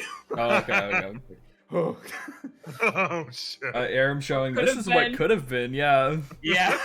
I had this ready, fucko. But in the end, you are instead marched into a fairly well-appointed little office at the heart of this installation, and soldiers open the door for you, kind of herd you in. 2 stand in the room, 2 stand guard at either door, and in the chair behind a desk sits a middle-aged man with short hair in military uniform, with just metals completely decking out his entire uniform. It's clear this is a genuine bigwig you've been sat down with here. Hmm. And he motions for you to take seats in the various chairs, kind of cocks an eyebrow at Esther existing, and Esther looks her. Yep. Pulls her tiny child body up onto this chair, and then swings her legs and starts playing with Nabokov. Mhm. Dr. Vile is still tied up. Place him where you wish. General? Ursula sits him down in the chair. So, you've made quite an entrance into our country. And my men tell me you are agents of the Century Club. Yes. I see. He leans back in his chair a little. And what do you know about the events taking place right now? It was caused by a certain Russian scientist using some sort of signals to broadcast into the sky, and that's why these insects are now here. A scientist. And where is this scientist now? He's been apprehended. I don't see him with you unless it's he looks at No. a different mad evil scientist. No, he's currently being held by someone I trust currently. I see. Yes. But currently we are following a lead to find true cause. Someone hired him to do. That's what we're trying to find. So if you could give That is us interesting. freedom to move around your country, then that would be very much appreciated. He rests his hand in his chin for a little bit and studies you. Looks at you, Ursula. Looks at Dr. Vile. Looks over at Esther. No, I don't think so. I don't think that's going to happen. I think what's going to happen is you entered our country illegally, and we're going to deal with you using all the normal procedures for doing so. The Italian army has the situation in hand within Italy. Okay. What about the prince? Prince? Yes, Prince Umberto. He cocks an eyebrow. You speak as if you're acquainted with him. We are. We flew in his private plane earlier today. I see. Well then, perhaps the normal processes won't be necessary. Perhaps we can save ourselves the trouble and chuck you back into the sea right now, like the shameless liars you are. Why don't you reach out to him? I doubt he has that power. If this were Valorpunk, I'd have you rolling to Provoke, right? yeah. I do think that deserves something though. Why don't you roll me rapport for that? Oh, See God. if you can provoke any kind of reaction out of him with that glib remark. All right, let's go. Rapport. That's not one of my good skills, but go. Let's try. 0. Damn it. Anything you want to tag? I'm not really sure if I can tag. I have anything that can tag. For calling this guy bitch.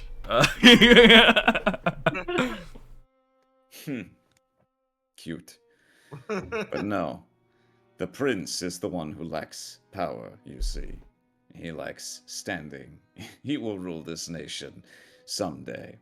But right now, he is a 17-year-old boy with no experience of the world, and so his opinion of you does not matter to me in the slightest. I don't No. think Umberto would like you if he heard you say that. Ooh. goes back to playing with her fish. He kind of gives you a glare for half a moment. Regardless, I see nothing more to discuss here. If you, unless, well, you say you're following a lead. What lead would that be? The scientist had papers on him. Papers that are for my eyes only. I'm not I handing see. you that information. We could For work your eyes together only. or against each other, I'm giving you. Well, it seems to me that it will be up to me to give you an option one way or the other. After all, I and my men are the ones in this room with guns. Simply stating the fact. Those guns There's, do you any good against those bugs? Untested as of yet, but the Italian army is proud. We will fight, and we will win. There's a knock at the door, and another soldier comes in. General Cassano. General Cassano, there's there's a telegram for you. It can wait. I'm not sure it can. He stands up from his chair and walks around the table out to talk with this guy outside, and you hear a brief exchange of whispers, and then slightly, he did what? Unbelievable. Well, gentlemen, lady, child, skeleton. It seems I have been summoned for an audience, and so have you. An audience with who? His Majesty, Victor Emmanuel III. Then let's not waste time. Maybe he'll be a little bit more kind than you, General. He, let's see, yeah, so he leads you out. The whole time you can see he's got this like disbelieving, can't believe I have to put up with this shit look on his face. Talking fish? Fucking crazy. Yeah. Stupidest fucking bullshit I've ever seen in my life. He leads you out of the compound and back at you, and you end up kind of unceremoniously shoved in another truck and driven a short distance until you're further into Florence, and you can see in front of you, you can see like you could call it a villa, but it might be fairer to call it a palace. Even with the city in a state of chaos, something about this place radiates a dignity and serenity of ages. This is clearly a centuries-old place, though it's surrounded by very much modern military hardware and many armed guards. He walks ahead of you. You see him enter, and the soldiers usher you forward as well. And before long, you find yourselves standing. Let's see. You find yourselves standing in the courtyard of this villa. The general, as well as some military brass, Oh boy. stand off to one side, and everyone, they're all completely standing at attention, even though the courtyard is largely empty. On the floor in front of you, you can see in a mosaic the seal of House Savoy, and before long, a door on one side of the courtyard opens, and a familiar face strides out. Umberto!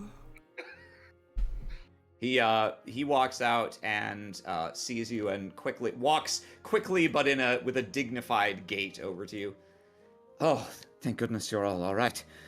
I had to return home immediately when events took a turn.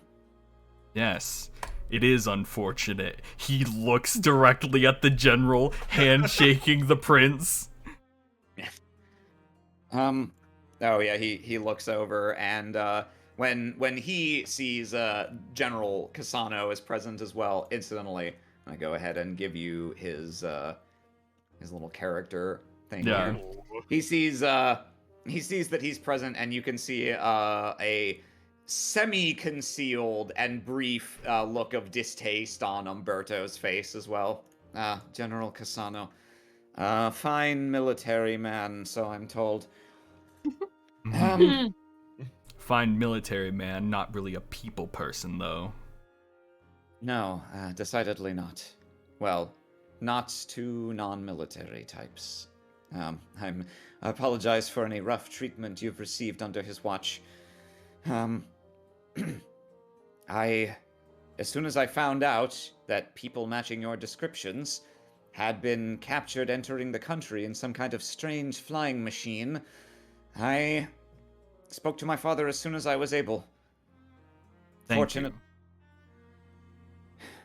Fortunately, it was, well, I had already come to be at his side in case anything should happen. Mhm. Rome is in chaos, Florence as well, all the major cities. And I fear that in this sort of situation, I do not know how much help our elected government will be. I feel that whatever decisions they come to, it may be too slow and too late, and it will either be my father making a decision, or, well, people like the General. Well, we won't need you to come to that decision. We'll handle the issue quick and cleanly. All we need is safe passage through your country, no military men stopping us on our way to finding out what caused this, who hired the man to do this. I see.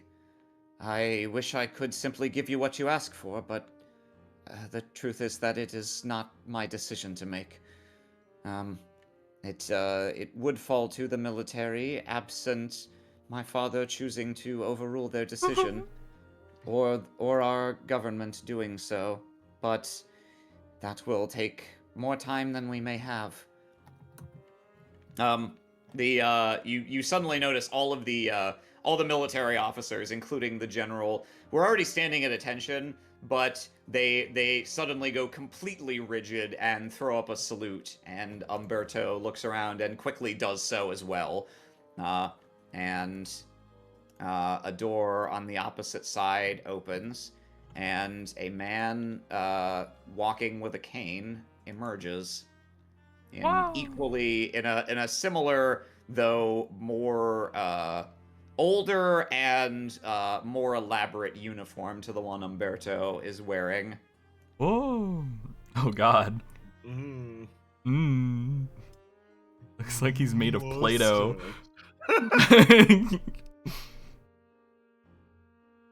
They all stand at attention, saluting. He raises a hand, and they lower their salute, but all remain fully at attention. And you can see this man makes eye contact with Umberto and just barely makes a motion with his head, and Umberto folds his hands behind his back, kind of rigidly walks over to the side of the square and stands at attention there instead. And this man approaches a little closer to get a look at you. Hello. I'm Gilligan Scales with the Century Club. He raises a hand. Pardon me. I don't typically stand on formality, but it is important in certain circumstances. He puts his hands behind his back. I am Victor Emmanuel III. I am head of the House of Savoy, most serene monarch of the Kingdom of Italy, and He kind of waves a hand in the air. we can dispense with the rest of the formalities and pageantry. My son has told me some of his meeting with you in Monaco. You say that you want leave to investigate within my country. Is that right? Yes, correct. I see. I see. And he looks to the side. Your opinion, General? Sir, I don't think that's a good idea. Very well. Perhaps you can convince me. So we're going to start a conflict here. This Yeah. is going to be a social conflict. Yes. So can I get everyone's empathy scores, which determine initiative in Oh. these circumstances? Got a +1 empathy. I got a +1 too. +4. Child. 0. Whoa, 0 empathy? None. Not even a little? Not even an ounce. Okay, You so fucking one for monster. Gilligan. Did you have 1, Ursula? Yes, I had 1. Okay, and 4 for Esper, and 0 for Dr. Vile, and 0 for Cassano. All right. Oh, right, and Umberto is potentially going to be participating as well. He has 1. There you go, kid. 1. Sort descending. All right. So, I said sort descending. Why did you put the 4 down there? Okay, there we go. And now you put the 0 above the 1s. All right, cool. Good try. I like it. All right. Yeah. Esther, you are the first to sense this is now a battle of words.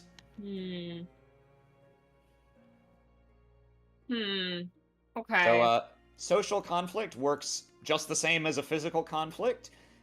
Basically, you can do things to try to inflict stress on your opposition, or to make maneuvers to alter the situation. And your opposition may be forced to stand down if they start taking consequences. Okay.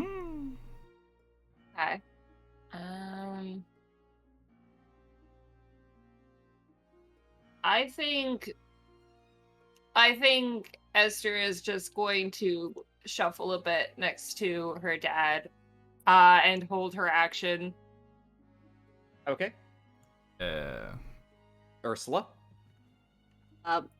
First I'll also make a note that I think on the way out, Ursula loosened Dr. Vile's ties. He can still pretend he's tied up if he wants to, but he can easily get out of them. I've just been assuming as a result of that -1 deceit roll that your tying him up was half-assed to begin with. One is Also works. one is looped around his forehead and is resting on one of his protruding eyebrows. Yes. This is a special tie, specifically for Dr. Vile. It doesn't work on anyone else, only Dr. Vile. It's holding me. It's It's holding like back how when my you pick up a eyebrows. kitten by the scruff of the neck, it paralyzes them. Obviously. So Ursula, feeling all the eyes on her, starts to stammer a bit. She's just like, have you ever fought aliens before? No, right? We saw one just now. And then she just how's the sky looking right now? The sky itself is primarily clear, but Florence enough is a large enough urban center that there was a projection here, and you can still see the strange alien craft just hanging completely motionless, suspended in the air. Wonder if there's like something I could roll to see if she senses any charge, like there might be some wacko like lightning strike. Well, if there's a particular reason why you think that's going to happen, you could always make a declaration about it. Okay. Are you hoping for a dramatic lightning strike? Yeah, so if she feels that one is coming, because so Ursula has for some inexplicable reason, just been stricken by lightning a ridiculous amount of times throughout her life. It just seems to like seek her out and find her. Even if it's not really super stormy out, there is like a freak shot of lightning sometimes. And she's become like a bit more aware of when it's going to strike. And that usually it's just going for her. So if she feels one coming up right now, she would tell everyone to back up and give her like some space if and if it hits her, then hopefully convince them that she has the know-how and the go-how to do this. Okay, so you're hoping for a lightning strike onto you to demonstrate that you are a very special individual. Yeah. Okay.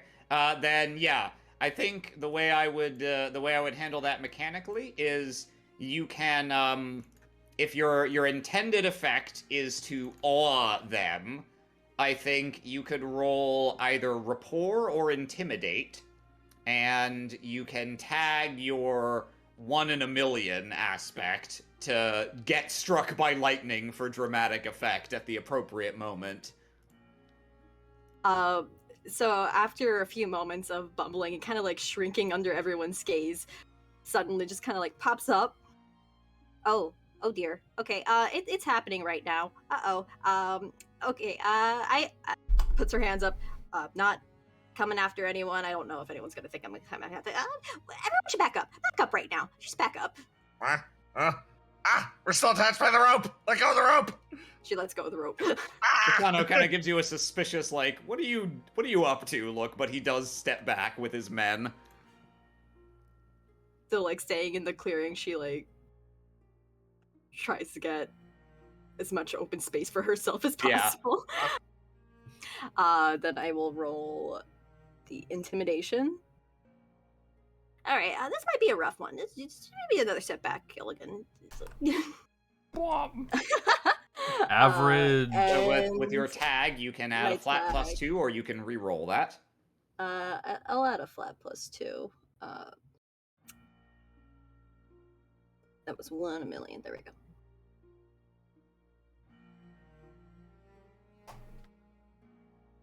Okay, so 3. Yeah, I'm gonna say this is since this isn't directly going against the general, what I think the effect of this is gonna be, you have everyone stand back, you kind of look up at the sky, and just as you're like, oh, maybe I was wrong, you get hammered, and there's a giant flash of light. Everyone like averts their eyes and backs up, and there's a smell of burning, but you're essentially unharmed. You just kind of casually clean your glasses after that. She shovels out her hair. Okay. Okay, that was like the 3rd time today, wasn't it? Wow. Yeah, Kasano does let out a quiet, what are you? So I'm gonna say I'm gonna treat that as a maneuver. You have an aspect on yourself now, where we'll just call it nonchalant lightning. NBD, you have increased your own prestige, so you can tag that aspect for any future, like, anything where that gives you more of a dramatic effect now. Mm-hmm. Do you want to go now, Esther, or wait still? I'm gonna keep waiting. Okay, Gilligan. Okay.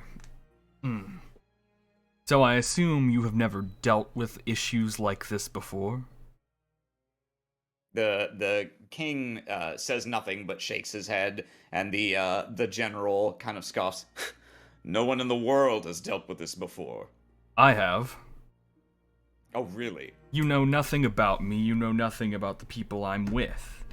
Okay? Do you know what I did in the war? All I did was investigate things like these. He's lying. Aliens, otherworldly matters. It was my job during the war to assess these things, investigate these things, so it wouldn't affect normal lives like yours. Really? But in Well, this in the war, I was a soldier, and I did fighting. I did real jobs instead of chasing after ghosts. Yeah, you may have protected the normal Hey. people, but I'm the one who protected you. Do you understand the ghosts, the goblins that lurk in the dark? You would stand no chance, Kasano. It is the job of freaks to stop freaks. And that is exactly what we're here doing right now. All right, go ahead and roll deceit. Yeah, and I know Monichi got struck by lightning, but can I tag that to just insinuate we are freaks and we are handling I think so. freak Yeah, things? no. Yeah, Based on how you worded that last part, Yeah. I'll give you that tag. And since Monichi spent an action for that, I'm going to give you one free tag. You can the aspect remains. You can still tag it, but any future tags will cost a fate point as usual. I'll tag Okay. it again just because why not? Fucking Well, hammer. you it. can only tag it once. Oh, only tag it per once. fate, but- Just kidding. Free. Fuck you. I'm keeping that Sorry, fate point. Sorry, I should clarify. What? You can only tag the aspect once in a single action. Okay, the aspect's yeah, still yeah. there to tag for other things. You just can't. Tag Oh the yeah, same I got a aspect. free one, so it doesn't spend that. Okay, Yeah, yeah. yes. You get a Cool, free cool, cool. tag that doesn't cost. Yeah. So 6, 7, 8. So yep. So an 8 deceit. Okay, and are you just trying to directly fluster him, like to inflict stress here? Yeah, just that he doesn't understand us. He doesn't understand the thing he's fighting, but us. We're freaks. Of course we understand freaks. Apparently I've dealt with this all the time back in the war to protect normal soldiers like him, so he could do his job protecting the people instead of fighting the things his brain could not comprehend. Okay. Yeah. I'm gonna say, let's see. He tried to use some sort of a verbal riposte there Yeah. to blunt your point. So I'm gonna have him defend with rapport. I'm a soldier. I'm a soldier, colonel, Colonel. general. And he does have the military brass kind of are his Yeah. his like His hype men. his yeah. Yeah. Yeah, you don't know what we've been through, man. So effectively, they are acting as his minions in this scene. So he's gonna roll rapport, and he will get a bonus from them. Fucking Okay, but your tag brings that up to 2. Do you want to tag anything else? Tag anything else? I'll tag my vile body. Because I am a freak. I'm a fucking freak. I'm a freak, and just hammering the point. It's just like freaks deal with freak things. I deal with freak things all the time. I'm a freak. I'm a freak it. Yeah. I'll tag my vile body to just get a little bit more of a leg up because obviously I'm a fish. Look at me. Okay. You're talking to a All fish right. right now, fucko. So he was appealing to the fact that he was a soldier and he has a great deal of experience there from the war, the same period of time. So I'm Yeah. going to have him tag to increase his roll by 2, leading from the front. So that's going to put it at 10 attack against 8 defense. So we're still at a 2-point hit. Damn. As a result, you make your stand, and the military men with him kind of mutter, and their feathers are a little ruffled because like they're all on the older side. These are soldiers who learned soldiering before the Great War, when it was seen in a more romantic light. They're very in their ways and have very firm ideas about how that stuff works. And so for you to come in here and wave your freak around, they're kind of, oh goodness, and one of them remains standing still, but kind of like freezes a little, like he doesn't know how to deal with you. And so basically you have taken out one of them. So there were 4, there are now only 3 participating. Yeah. Esther? Okay. Esther is just going to say, I thought soldiers were supposed to follow orders and respect their superiors. You said you didn't care about what the prince said or what he thought. Oh fuck. Oh fuck! Oh, shit. Talk shit, get hit. Ooh, okay. Oh, hot damn. All right. Well, to get this, I this was just sauce- waiting for an opening. this saucy scenario going. Can you roll me a rapport? Absolutely. Hot damn. Umberto just be like, what? I thought we were cool. Yeah. All right, we got a baseline 4 there. The general kind of freezes, and his eyes, he remains facing you, but his eyes dart to the side to Umberto, who dutifully has not moved or said anything, but his eyes also slide to the side, and he looks at the general, and you can see. Yeah. Can I make a tag to make this a little better? Yeah, you can. Get fucked. I'm your devil. Yeah.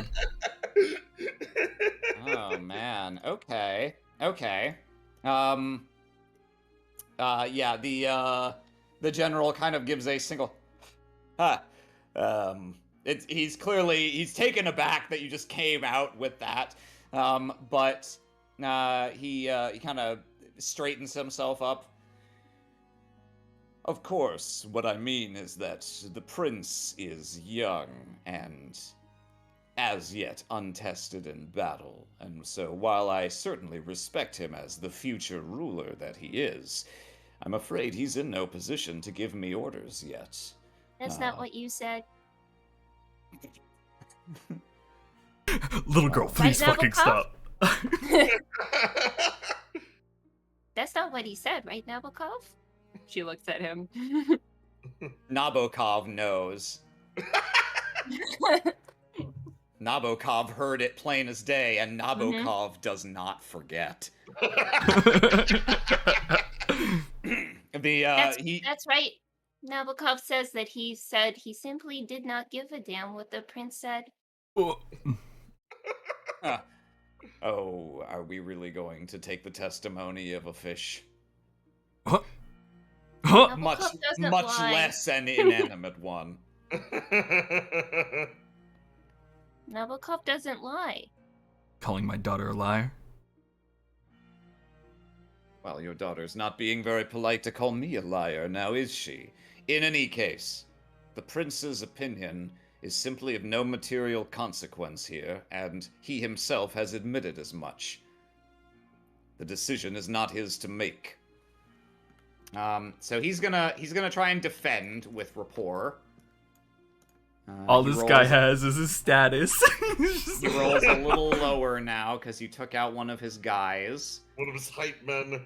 Oh fuck. Oh!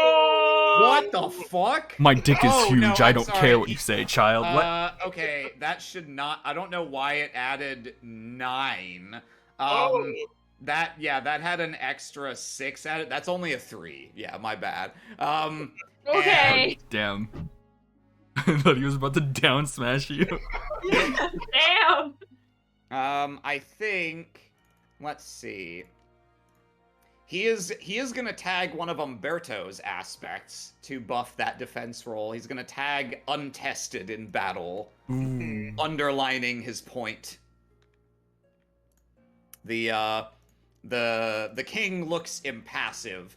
It's unclear who he believes or who he blames right now. You get the sense with your high empathy, more than anything else, the feeling he has in response to that entire dialogue is, oh, this shit again. Like he's fucking sick of people who work for him infighting with one another and being passive aggressive. Okay. It's Umberto's turn. Umberto. Father, these 4, well, 3 and 3.5 at any rate, have He's referring to Dr. Vile, not you. Yeah. Not you, Esther. Yeah. Have already done more to try and resolve this crisis than any others. I was there, and I can attest to their valor. I believe that it would be foolish to place our pride, our belief that we know best how to solve all of our own problems, above the welfare of our citizens. For our citizens will surely not care whether it is Italians or foreigners who save them. He's going to make a rapport. This is not his area of expertise, but he's gonna try. Hey! Yeah. Good job, buddy. And he's going to tag one of his own aspects. Friends, Italians, countrymen. Yes! Yeah. That's a 4.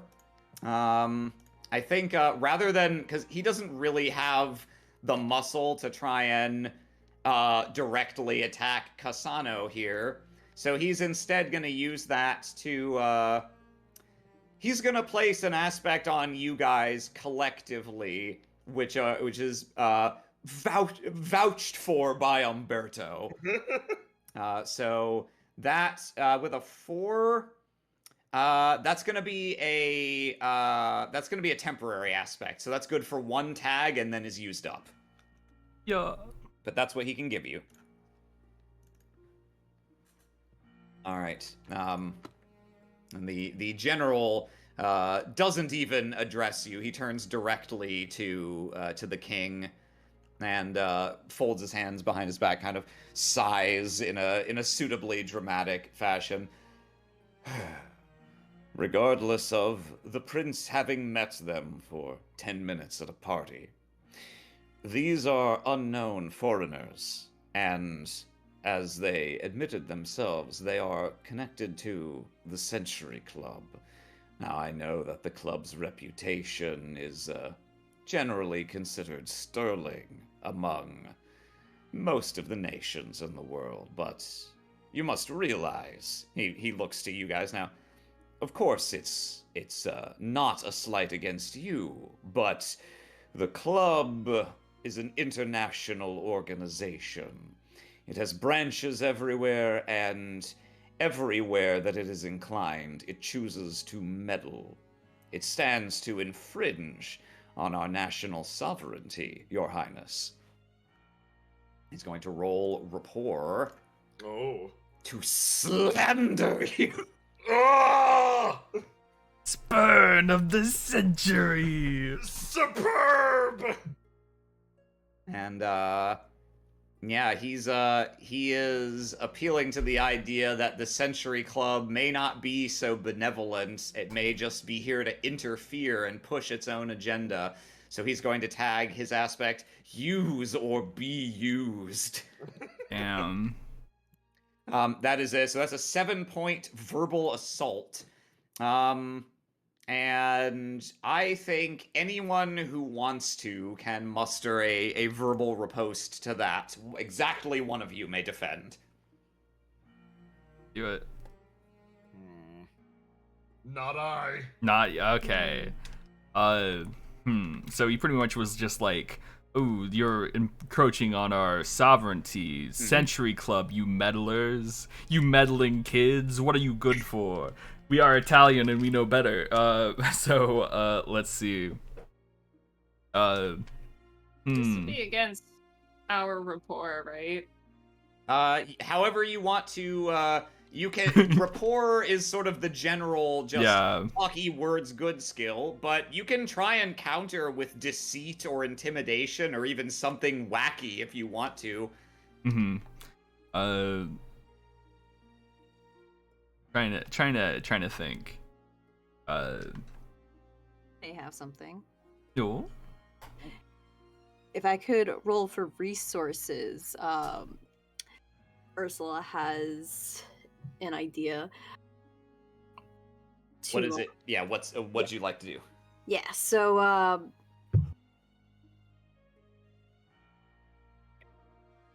for use or be used, they have already gone up against some of the connected things to these aliens. And obviously they have certain kinds of endurance that these guys don't have. So she's going to argue that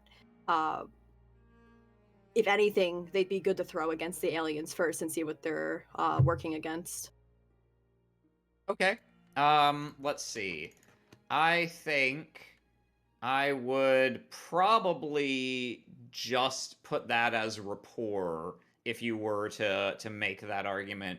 Rolling resources would be more like, here's a briefcase full of money. Do what we're asking. I have a good rapport roll. Do you want me to say that instead? Hell yeah. Okay. Much more convincing coming from a child. She's spitting words. Well, that just means it makes more sense to use us. We're not Italian, so who cares if we die? We're good test subjects. Oh my Uh, god. most of them manage to keep their full composure. You see, Umberto is like, no. He quietly is like reacts to it. No, You're just like, I'm sorry. I'll fucking die. Okay. Yeah. Go ahead and roll rapport. Okay. Okay. That's currently it's a 7 versus that 3. Would you like to tag anything?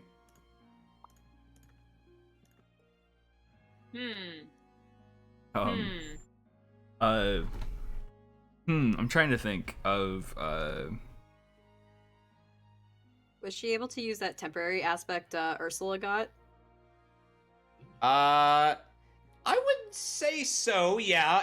If your pitch ends with it's fine if we die, the like Ursula just got struck by lightning and is fine, I feel does underscore that. So yeah, you could tag that. And could you yourself tag use or be used to give yourself a bonus, since you're being like, yeah, then use us, bitch? Or, Yeah. Yes, you may. Mm-hmm. Okay. Yeah. I'll do that.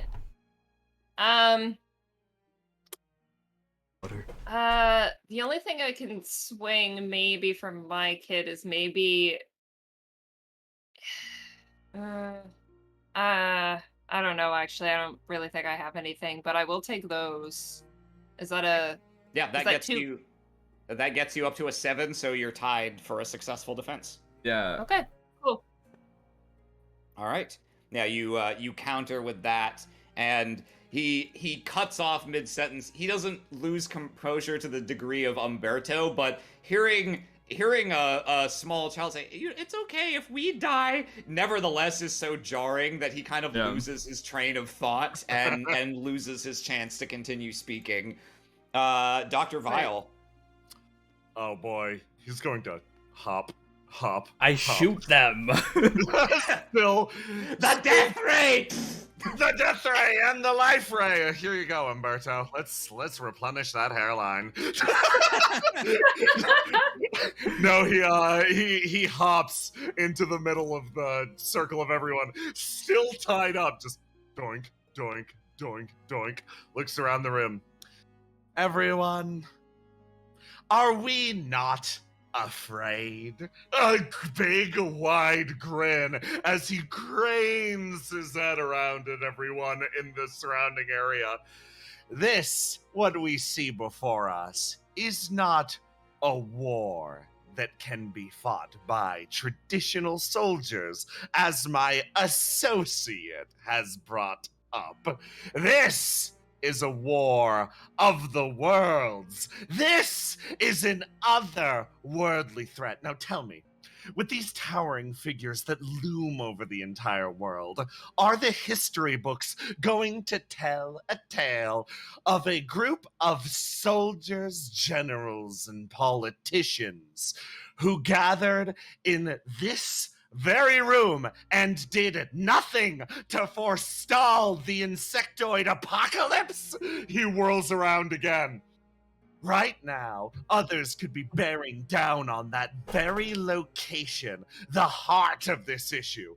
And right now, the only thing you can think of is petty glory, whether who should stand before the insectoid monstrosity.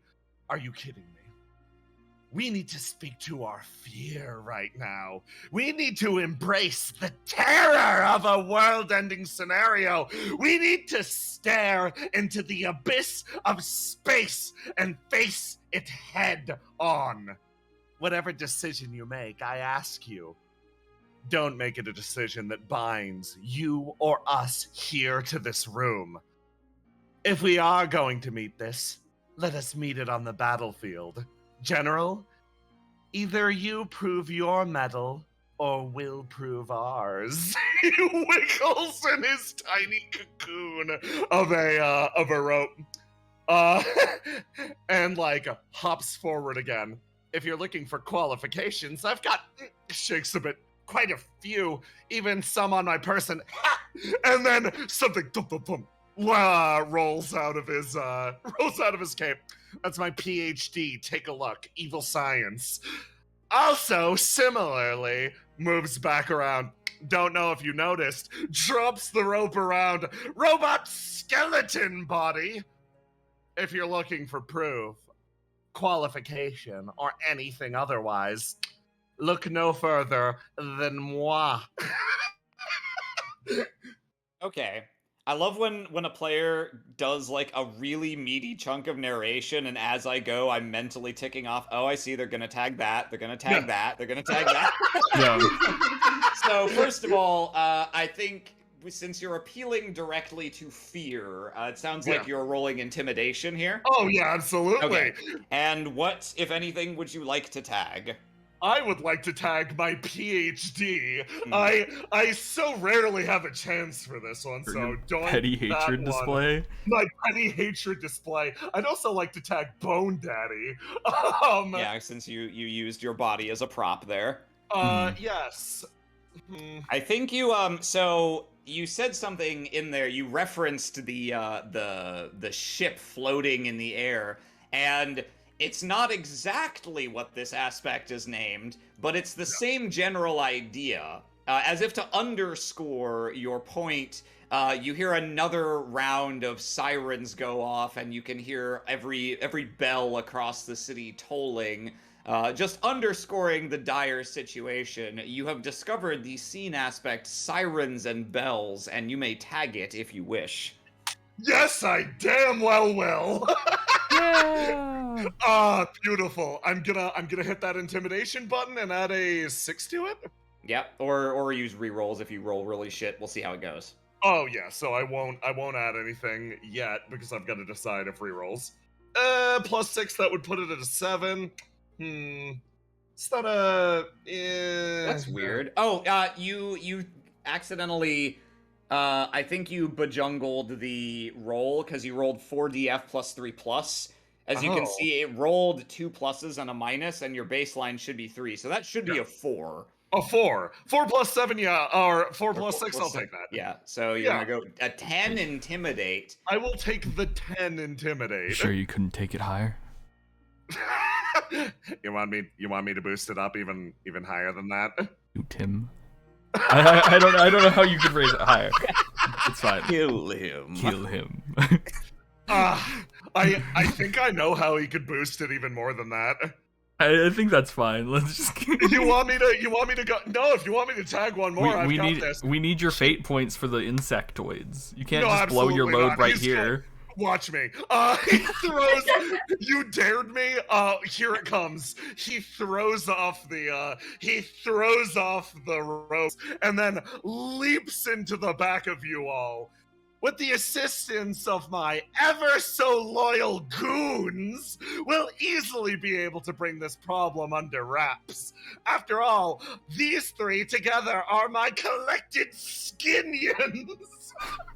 I'm going to tag, get them my skinions, to designate you all as goons. Boy. Okay. Yeah, it's true. It's not just you. Yeah, okay, I'll give it to you. So that puts you at a 12. All right. Well, Ursula's pursed lips got even tighter.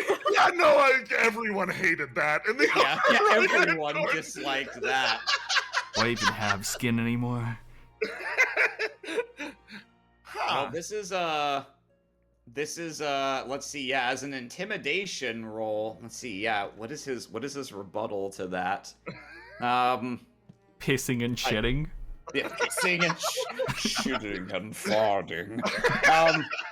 I think, yeah, the general's kind of taken aback at you suddenly. You've said nothing this whole time, and so you're suddenly like jumping around and like wiggling your body and shit. This is why we keep him think tied in up. this moment, I can't imagine he has a really smooth verbal response, so I think he's just gonna roll resolve to stand firm under your intimidation. Let's see, he gets a +1 from his guys. From the boys.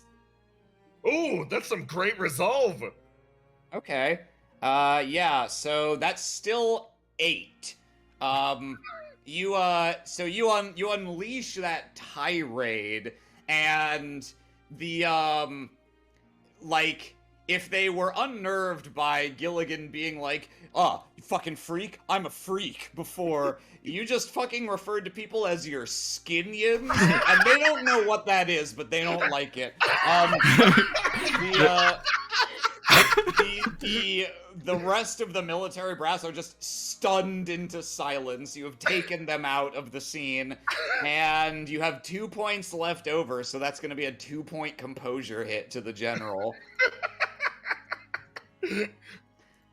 Who just kind of sputters and... Yeah, this is a villain anyway. Why should we, regardless of how powerful he claims to be, surely we can't trust him? But that's about the best he can muster in the moment.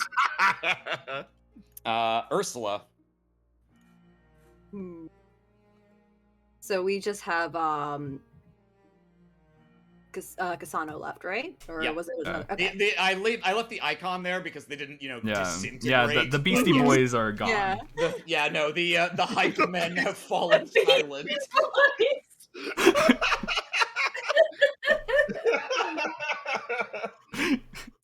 After hearing skinions, Ursula just kind of like taps her forehead and like kind of groans into her hand a little bit.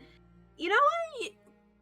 Just fight me. Fight me. Come on. Come on. Put up your jokes. Let's go. And Whoa. Excuse me? she like runs up into the center here. She's like, that looks like a railroad. Come on, fight me. He looks a bit taken aback, kind of has a very brief smirk. Oh, I don't know that it would be appropriate for me to fight a lady. What? Boo! Get out of here! The goggles are off! Get his ass! Come on. You're not gonna back down, are you? Because, I mean, Ursula. if you can't even fight a lady, how are you gonna fight aliens, huh? Ursula, I'll fucking launch you. Yeah. Wow, yeah, okay. He has an aspect that's relevant here that I'm gonna treat that as sort of a compel on. Duel. Yeah, he kind of, like, he shakes his head like he can't believe this is happening. He looks to Victor Emmanuel, who just, like, gives a very faint shrug, and he kind of takes off his gloves, stuffs them in his pocket. This is ridiculous. Walks up. Yeah, no, he squares up. He walks up looking like he very much intends to, like, give you a light slap and shove you over and get back to talking like adults. He's not taking you seriously. Now is a good time to fist him. Yeah, fist him! Honey, you got a big storm coming. Oh boy. Okay, so as he steps in, she immediately goes for it, and she like revs up a punch. So I'm gonna tag I'll roll Hang on, fist. this music doesn't fit anymore. Now we're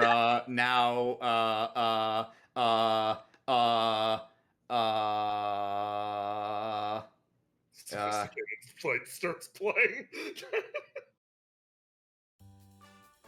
Yeah! Yeah! I couldn't. I was debating still, but you said that, and I had to rise to the bait. Ah, I'm so happy. Oh, it's not playing for me. I'm gonna refresh. You just have sophisticated fight in your back pocket. Yeah. Yeah. Yeah, it's the mark of a great GM. So, roll fists, and I'll tag fisticuffs and rebel spark. Yeah. Rebel Spark Oh makes yeah, perfect sense here. true. Okay, that was your baseline because Yeah. you had Jesus. Okay, so you're already at a 10. Yeah. I want to annihilate him. I'm going to annihilate this man. I want to help. I want to make her fist rocket boosted. Okay. What do you have an aspect you can use for that? I can do this. The cans are her fists. I'll give it to you specifically because of the use of the word throwing, as in throwing hands. Yeah. Soup hand. Yes. And just for a little flavor, I'm not adding this as an extra thing, but since she was just struck by lightning, there's a bit of a Oh yeah, a boom little there. Yeah. on there. Good God. Well, yeah, you wanted to annihilate this man, and that's what's gonna happen. That is 12. He kind of struts up to you, smugly putting his gloves away and getting into a boxer's stance, and you're just fucking on him out of nowhere. And his eyes go wide as you just dart forward, literally like a bolt of lightning. The best he can do is to try and dodge out of the way, but no, you're just fucking on him. You cold cock him straight in the side of the head, and somewhere, Ursula, you can hear the bell ring. TKO! As he just gets fucking sent tumbling across the ground and lands at the foot of his subordinates, just stars circling his head, and it's just silent for like 3 seconds. She shoves her fists in the air. All right, any objections? Now? Excellent. Beat, and slowly you hear like a faint wheezing noise, and you look over at the king, who just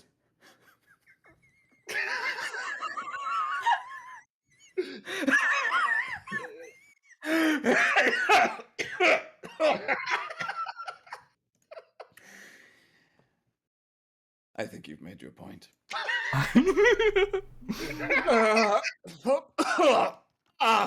He slowly gets up, like both hands on either side of his head, trying his men kind of get him up and steady him.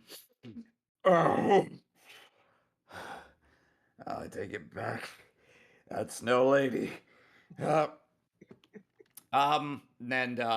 Umberto turns. I do not believe your presence will be required any longer, General, he says pleasantly. So be it. You have been overthrown. She is the general now. Hey. I trip him.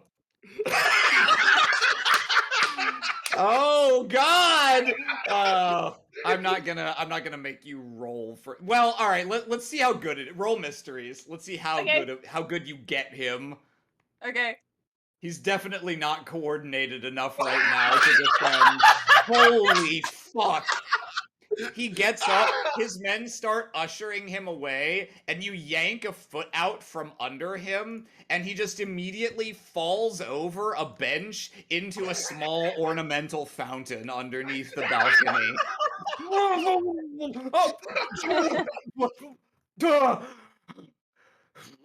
He turns around.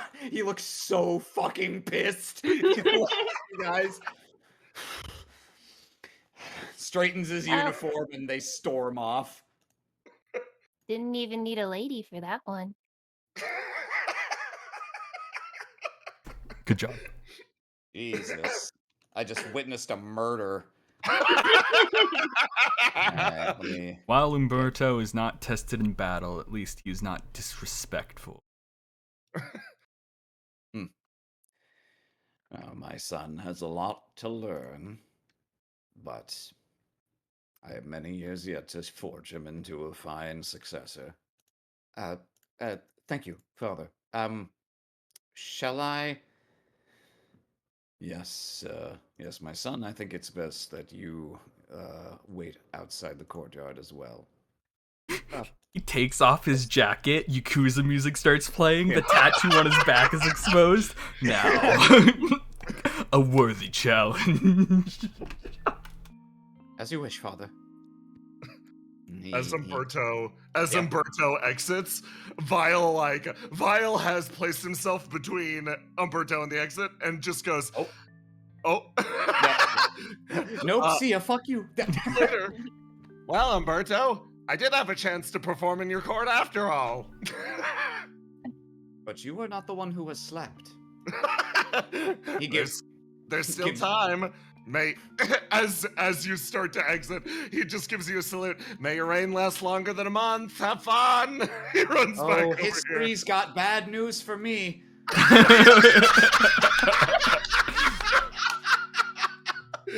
Vile Bless. rejoins your party with a big smile.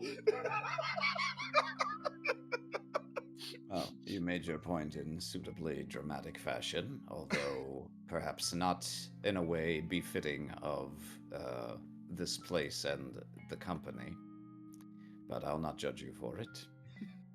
I like that spirit. It gives me a measure of hope that you may be the right people to trust after all. Now, there are several things you should know before you depart, for what I can only assume is a site in Umbria. It is. It is, yes. How'd you know? He puts his hands behind his back again and sort of begins pacing back and forth. Where to begin? I know some things of this site. You see, it is a place of historical significance. References to it, to that lonely field, date back as far as Emperor Vespasian, who, in his own accounts, referred to some terrible event having occurred there that marked the beginning of the end, and referred also to subsequent preparations that had to be made. And passing mention was also found in the writings of his successors, Titus and Domitian. Yet, after the fall of the Empire, the details of its significance, I'm afraid, have been lost to history. The few later figures who referenced it, Justinian, Lorenzo de' Medici, several popes, even to these people, these figures of history, it was itself merely a historical curiosity. The House of Savoy, the line of kings, on which I now preserve and embody, has treated it as a sacred duty to preserve and secure the site, but even I know nothing more than what I have told you just now. I always wondered if I would be... well, if it would be in my time that the other shoe would drop, and it seems that history has chosen my time for that unfortunate happening. He looks up at the sword of Damocles dangling over his country. Damn.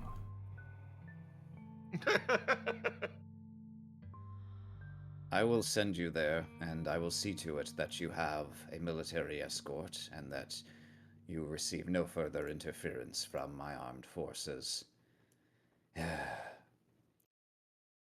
My son and the general are both right, you know. It is a decision that really should be left to our government, but unfortunately, they have not been effective of late, fractious and disunified. I fear for the days ahead for my country if we cannot remain strong in the face of this crisis. And so, I tell you this so that you are aware. I am entrusting a great burden to you, the fate of my nation. It's a lot You more than accept that, this sir. burden? Fate of the world.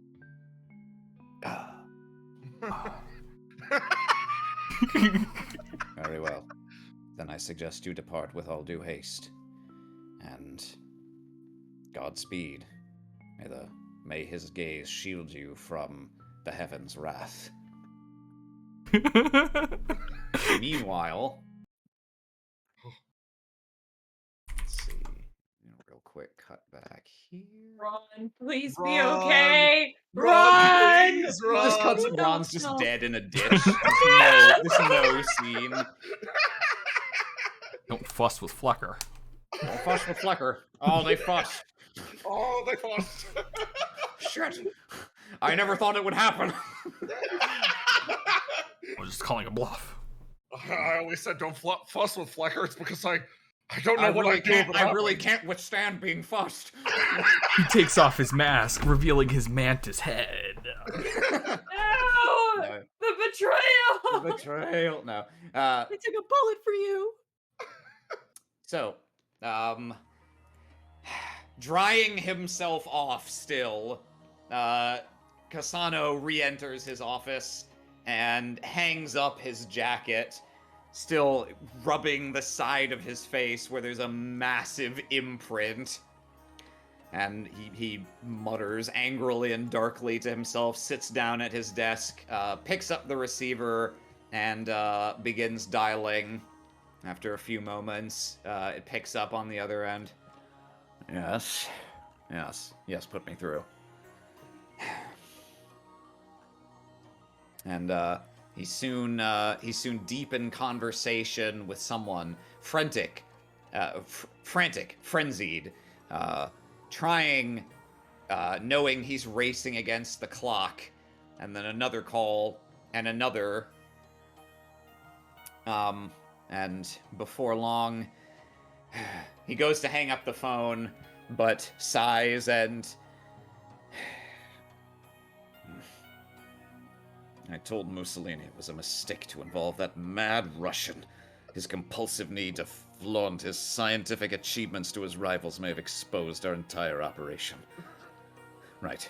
Yep. Make sure everything's ready in Rome. I need to make another call.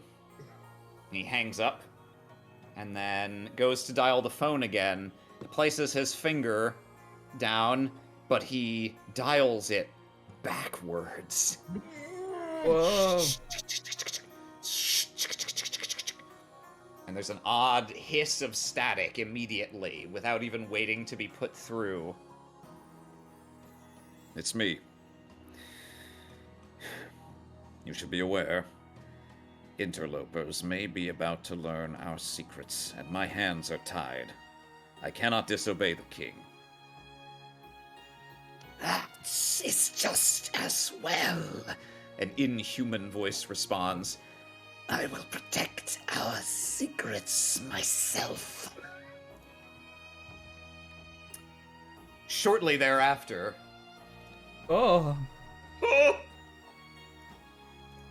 the military convoy takes you out away from the city and overland until eventually you reach you're amidst hills, fields, and you pass a sign that declares this is a site of historical antiquity, no trespassing. And it doesn't look terribly out of place. Sure enough, there are some old ruined buildings here, but beyond that perimeter, a short ways away, you begin to spy what is no mere old rural fences or ruins. You spy, somewhat disguised, but not that disguised, military-grade fencing and the occasional watchtower. And before long, the convoy rolls to a halt, and you find yourselves here in the middle of a field where there is a large, scorched patch of just barren earth, as if nature abandoned it at some point in the past. The soldiers were told not to interfere with you, and so they simply let you go about your investigation. But you can see that no matter where you go, it looks like at any given time, at least one is at least kind of trying to keep an eye on you. Vile kicks a rock. Did you know Emperor Vespasian is considered one of the forefathers of, like, evil architecture? Kind of messed up. There's evil architecture? Oh yeah, helped build the Colosseum, got that whole project rolling. You won't find any more evil architecture than that, really. It's like a football stadium for blood sport. He kicks another rock. Gilligan looks at the Damocles at the sky. Beg to differ.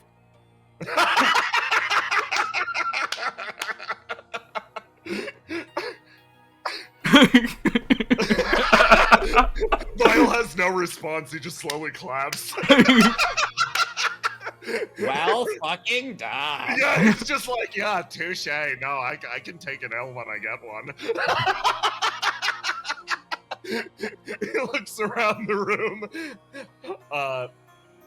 So, what do you think we're up against here? We all talked pretty big back there, but, all things considered, how much during the war did you actually deal with otherworldly things? Gilligan goes up to the patch of destroyed earth, grabs the dirt, and lets it blow in the wind. Where I met Esther. She was born on the battlefield. There was many complicated things during that war, while I wasn't entirely telling the truth. I wasn't exactly lying either. Huh. I do Looks so... Oh, you go. I do think we're the best people to handle this situation. I don't think anyone else could really fully take this seriously. Looks over to Ursula. How about you?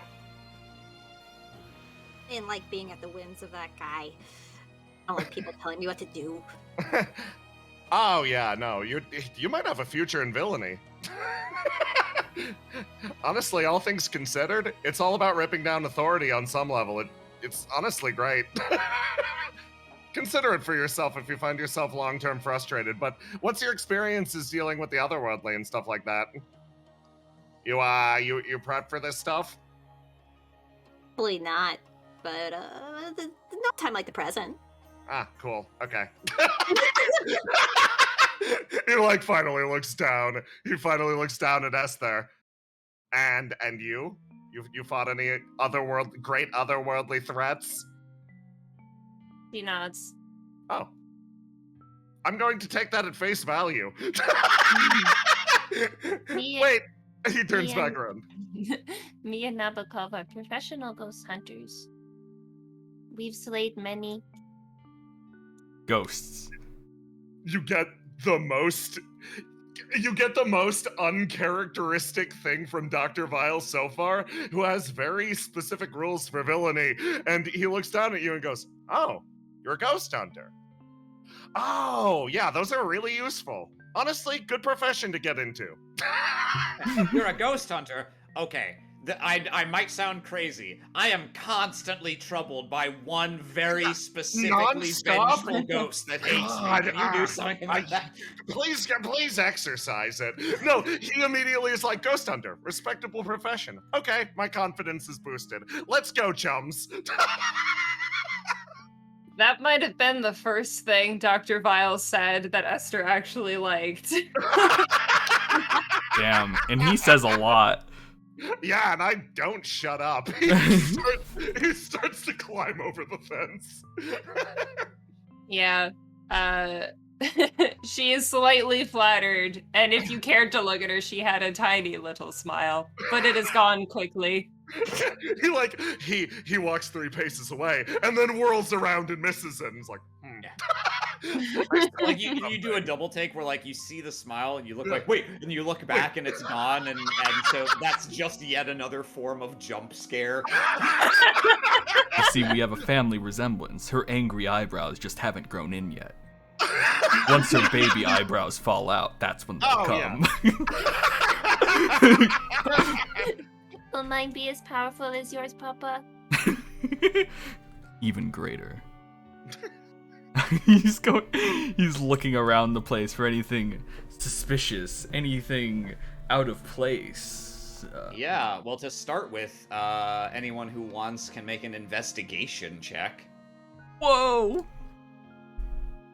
oh. Holy fuck! Yeah, I'm touching the dirt. He puts it up to his glass bowl like he was gonna lick it, but it just smudges a little bit. I don't find anything. You're helping. I'm trying to. I've got nothing. Okay, let me hit it. Oh, Wow, well, plus 17. Wow, fuck, where do I get that? that's fun. Now, Gilligan, you taste the dirt somehow. You rub it against your bowl, and you can say, it's that way. You're just able to you lead a path, and you can see at a certain point, let's see, with that 5, not only you're able to cut a path, and you artfully take a path toward where you think the point of interest is, that actually causes you to fade from sight of the soldiers who were trying to watch you. And after another minute or so of walking, you look back and yeah, they're nowhere to be seen. You have free reign. And your destination, you find set into a hillside. There's a natural cave formation, the entrance to one rather. But you can hear the breeze, and it called to you, and you know this is no tiny little cave inside a hill. No, this is a tunnel.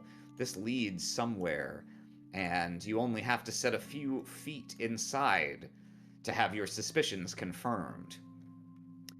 About a small distance beyond the entrance, you begin to find man-made structures inside of here, well-trodden, concealed from prying eyes, but not from yours, not from beady eyes.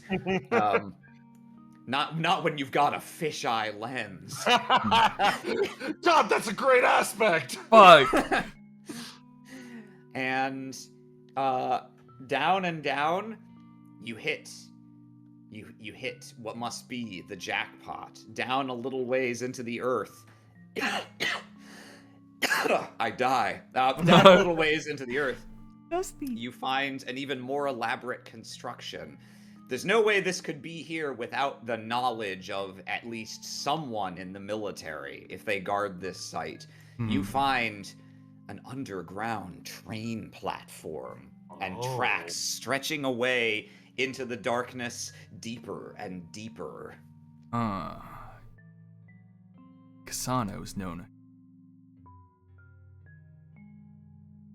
He does like the best image is just like the fucking Skyrim stealth crouch,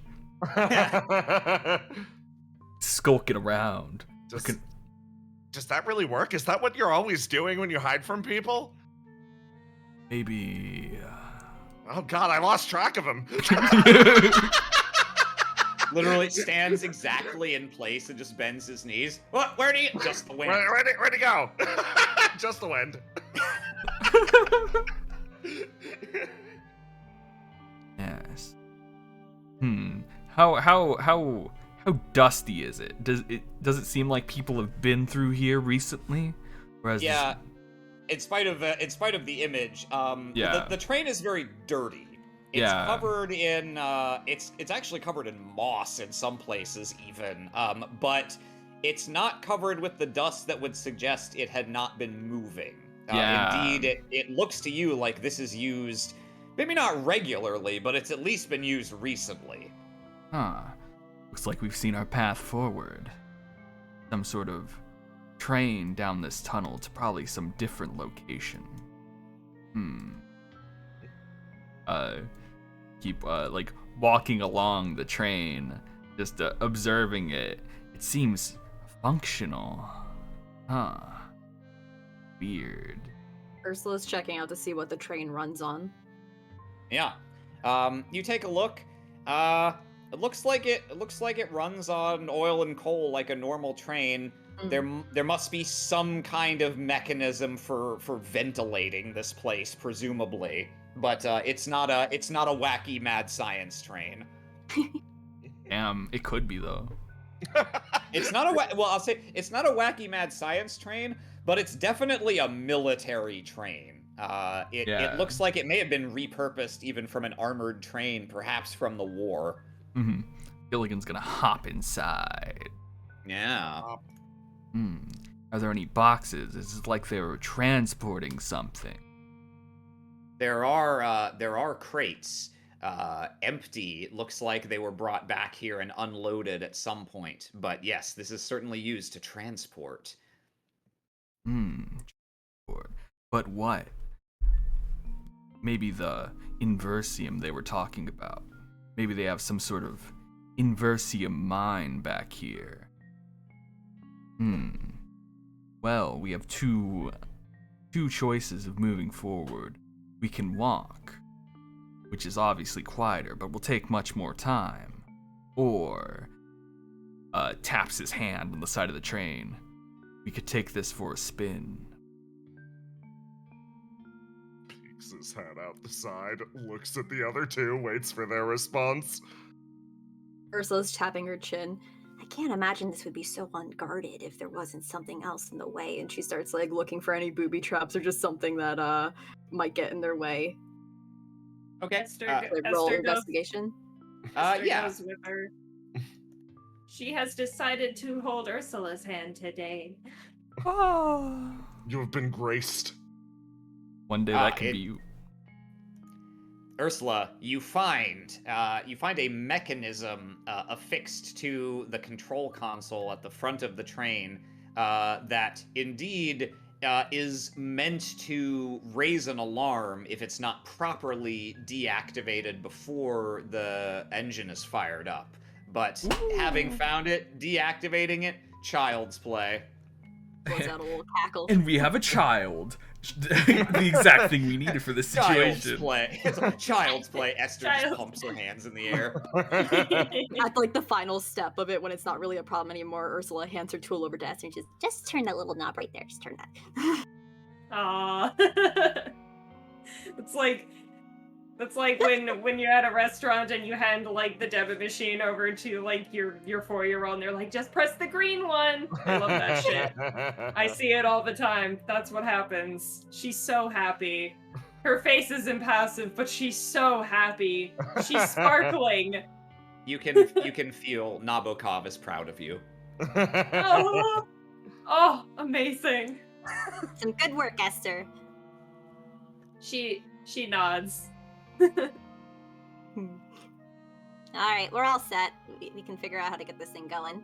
Anyone pilot a train? Well, How the good hard thing can it about be? trains It is goes that in you don't one really need to direction. do much to Yeah. steer them. Thank you, GM. I agree. Yeah, Ursula, after you've safely removed the mechanism, you fucking like you Fonzie thump the control panel and just whirs to life. You can feel the boiler start up behind you. We have to be ready for anything.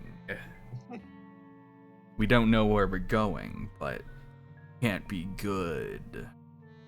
Yeah, I imagine that if they put some kind of alarm on this train to know if anyone was leaving with it, there's probably stuff ahead that we should keep an eye out for. But until then, we'll just have to pretend that we belong. All right. The train rumbles to life, and very ponderously, with its enormous armored frame, it begins and begins to roll forward, picking up speed. And before long, indeed, you are blasting through the earth at a rapid pace. Whoa. Oh. You Whoa! after Oh. a few twists and turns, the cavern opens up dramatically, and the tunnel gives way to a very large underground cavern that you can see lights fluttering by. Some sort of bioluminescent plant or fungus or something. It's like sailing through a sea of stars as the train rattles along, and you've been traveling for about 5 minutes, when at a certain point you hear a loud sort of like thump from somewhere in the rear of the train, like maybe the sound of something falling over. What was that noise? We might not be alone. Going to Skyrim crouch walk towards the location of the sound. All right, Gilligan, make a stealth roll. Stealth. Bwomp. Holy fuck! Oh! That's the just straight up 4+ roll. You'll love to see it. Oh my god. Yeah, that's right. I'm kind of a big deal. Gilligan, you move toward the back of the train and you melt into the shadows.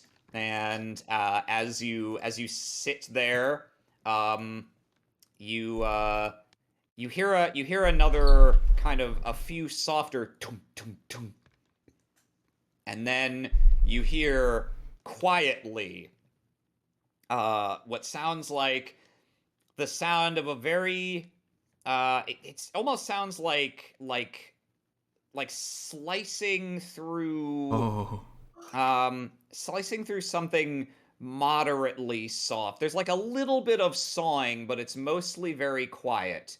And about a second later, you see green light flood into the back car of the train, and you can see something moving up and down, cutting and cutting, and then you see something drop down into the car at the end. Oh. No! Oh, fuck. A large, mantis-like creature wielding a curved sword glowing with a green edge. It touches down silently. You see its head whip around. It appears to have no knowledge of your presence, but it begins to advance down the train. What do you do, Gilligan? I'm going to call Dr. Vile on my phalange phone.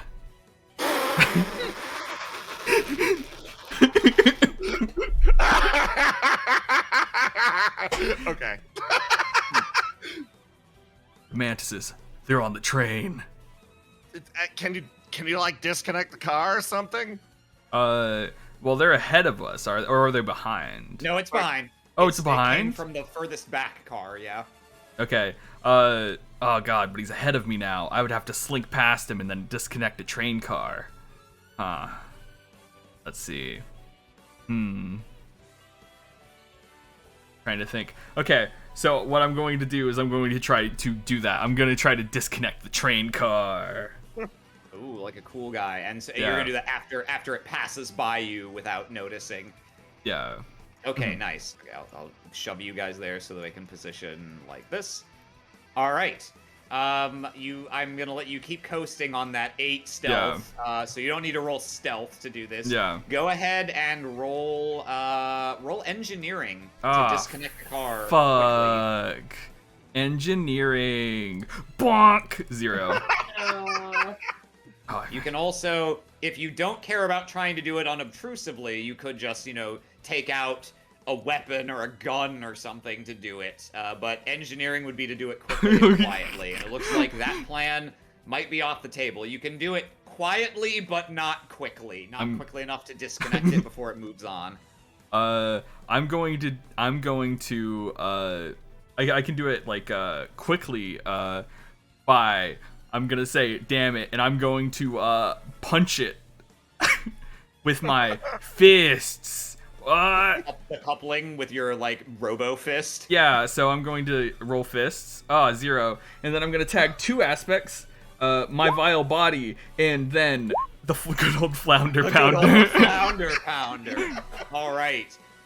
Yeah, you put your hands together, raise them up, and flounder pound the connection to the car that you're in. Yeah. And it happens with a loud clang. The metal dents and deforms, and the car starts skidding around on the tracks because suddenly its connection is loose. It's not fully disconnected, and so it's like swaying a little and causing the whole train to shake a bit.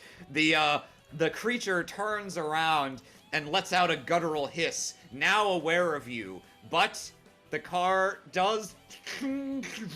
It starts slowing down, and you can see the train moving ahead of you. Mm-hmm. So you and this creature are both on a car that's now disconnected and slowing down. And the rest of you hear a loud clang. The train rocks a little and begins to pick up a little bit of speed with one car detached. Who wants to do something? We're not going to do formal initiative for this because this is more of a action sequence. Well, Esther's gonna run forward because she believes her papa is in danger. Yeah. And she's gonna look and see Whips a around. big thing. Terrifying. This is like some fucking Sentai monster. Just like Determined expression. Ghost. Possibly mummy. Possibly mummy. Well, I don't know. So, is Gilligan behind the monster now? Yes, I think that's the spatial relationship that was established before. yeah. Okay. Okay. I'm gonna look around. Is there anything in the car, with me? What would you like to be in the car with you? Maybe like some of those crates or something. I want to throw something at it. Yeah, I think I established the crates before, so I'm not even gonna make you fate point that. There's at least one. Okay, well I'm gonna throw it to like stagger it or whatever, something. Okay. Go ahead and roll mysteries and tag that soup cans for throwing. Yes. All right. Let's see. It's going to defend. Oh. Oh no! You still beat it by 1, but you throw a crate at it, and lightning fast. The blade move. There's just a flash of green light. The blade returns to where it was, and the crate explodes into splinters. The creature is kind of like momentarily backs up half a pace as the wood sails by it, but it entirely demolishes it before the bulk hits it, and it snarls at you. That's still potentially an opening. Yeah. Yep.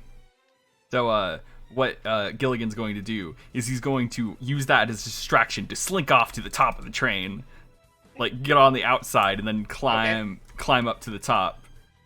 Stealth to slink away without noticing, or what? Yeah, I guess if you're trying to remain unnoticed, sure. Yeah, I'm just gonna use it as a thing where it's like, oh, where did he go? Huh, must have been Yeah. Yeah. Ugh.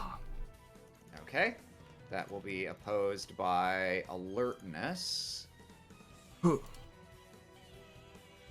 alert can you be? You're a fucking bug. All right, yeah, you clamber up to the roof of the train. I'll treat that as a movement as well. Yeah. And so, what would you like to do up here? The train up here is moving up ahead. The Yeah, distance is it's growing starting to larger. open distance away from So you. Yeah. he's going to have to try and do his best, and he's going to have to run and try to jump over to the other train, and he's going to turn his arm into the fishing rod that you saw him save Ursula with, and try to hook himself onto the train car ahead of him. Okay, go ahead and roll athletics. Yeah, my best stat. Not really, Yeah. JK.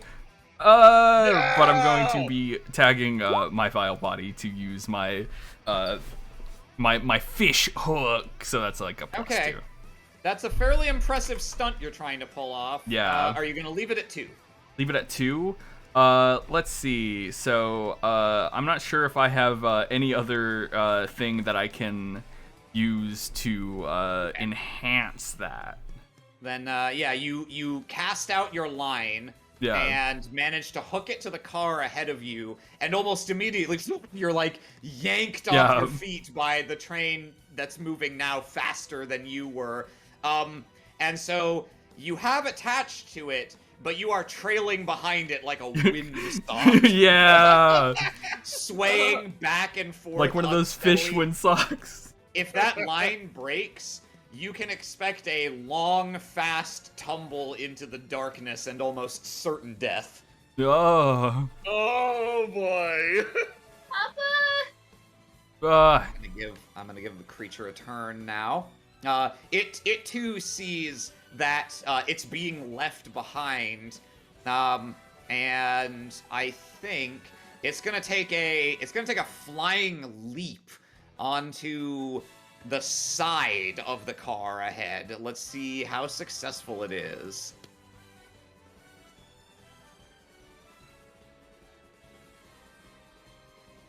Oh no. More athletic than me. Great. I think it lunges. The train has picked up a good amount of speed. It looks like it's gonna short it and just tumble, and this will be real fast and easy. But it lashes out its long mantis arm with the sword extended as far as it can, and it digs the sword into the side of the train. It too clinging on. That will be it, that it has bumped it up by tagging "Live by the blade." Oh. And so whereas Gilligan is flailing behind the train, this thing just barely manages to get the sword in and pull itself up, so it is affixed to the side of the train. And yeah, it looks to move and looks like it's gonna try and move up to the front. Ursula or Dr. Vile, who wants to go next? Ursula, do you want to handle the mantis? I'll handle Gilligan. Yeah, if you can get Gilligan off the train, she has her gauntlets. Fuck yeah! I'll sprint up. Dr. Vile's like, looks down at the fishing line. Is like, I have to yank him in, but wait a second. Hold on. I have the perfect solution for this. Dr. Vile's gonna do something fucking stupid. He's gonna reach down and pull out his fucking grappling hook. And he's going to take aim ever so carefully. And his goal is, by this gun, he will save your life. He's gonna take the shot, but he's not aiming for your body. He's aiming for the fishbowl.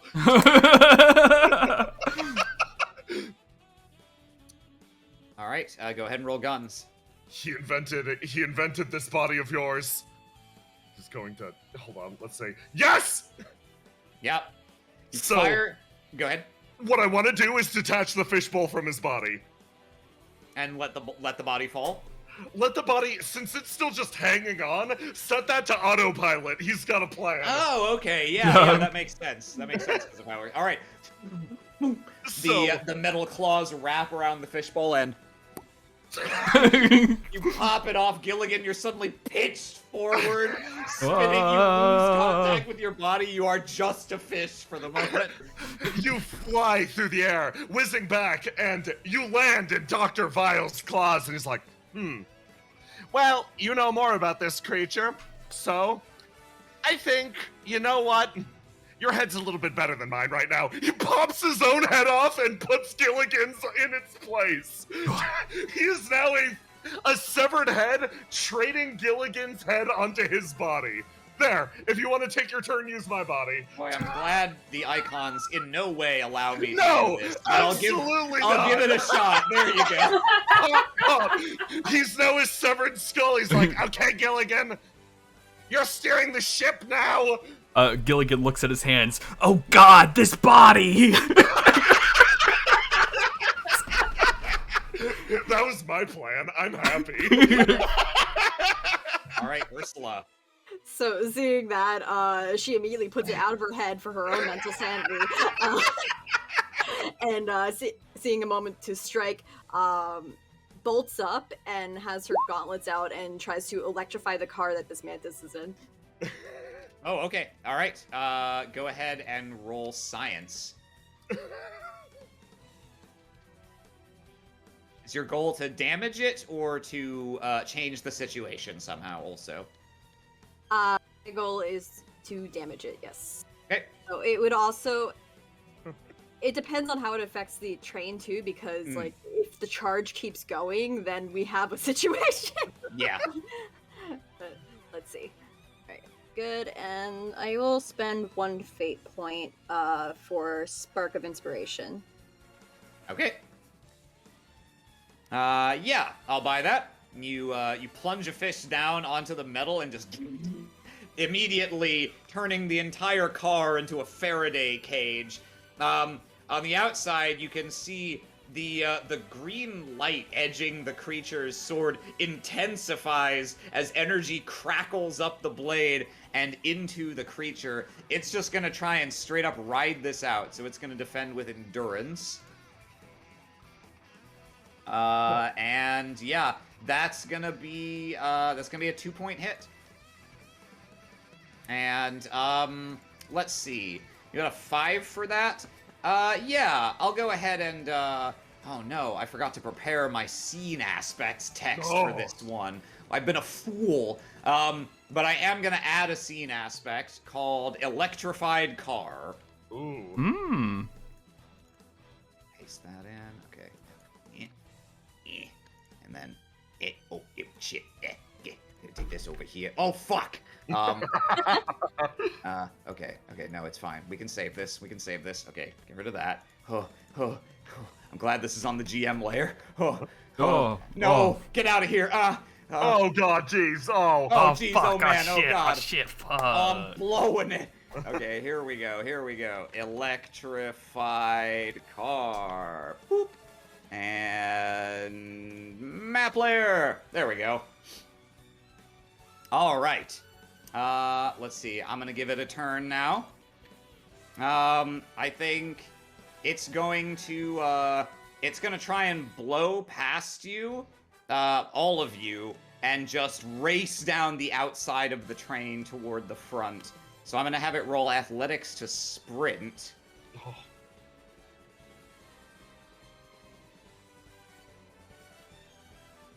And this train, this is a mere contrivance of humans. Its speed, while considerable, is nothing to the speed that it takes to traverse the cosmos. So I'm going to have it tag, "We are superior!" and move. So it manages to get almost entirely to the front of the train. Still clinging to the side, and it turns to look back at you, now with 2 claws planted on the side, and its sword free to wield. Let's see, Gilligan or Esther, whoever wants to go next. Go, Esther. I'm probably gonna stand by and support if I can. Yeah, okay. A Gilligan in his newfound body. Oh God! Is this what it's like? To be strong, yes. To be cool, yes. To be weak? To be smart, no. No, because you're weak. I'm not weak. I'm super strong and cool. Listen, bones actually superior to flesh. People don't tell you that because they don't want you to take advantage of what you've already got rocking inside of you. I mean, your bones break all the time, but your flesh? The flesh breaks even more commonly. Paper cuts flesh, my man. Something's changing inside of him. Gillig, the noble air about him. He learns the most important part about villainy and what makes villains so evil: the atmosphere, the cloak flying in the wind. You know, honestly, fishbowl with cape around it. Good luck.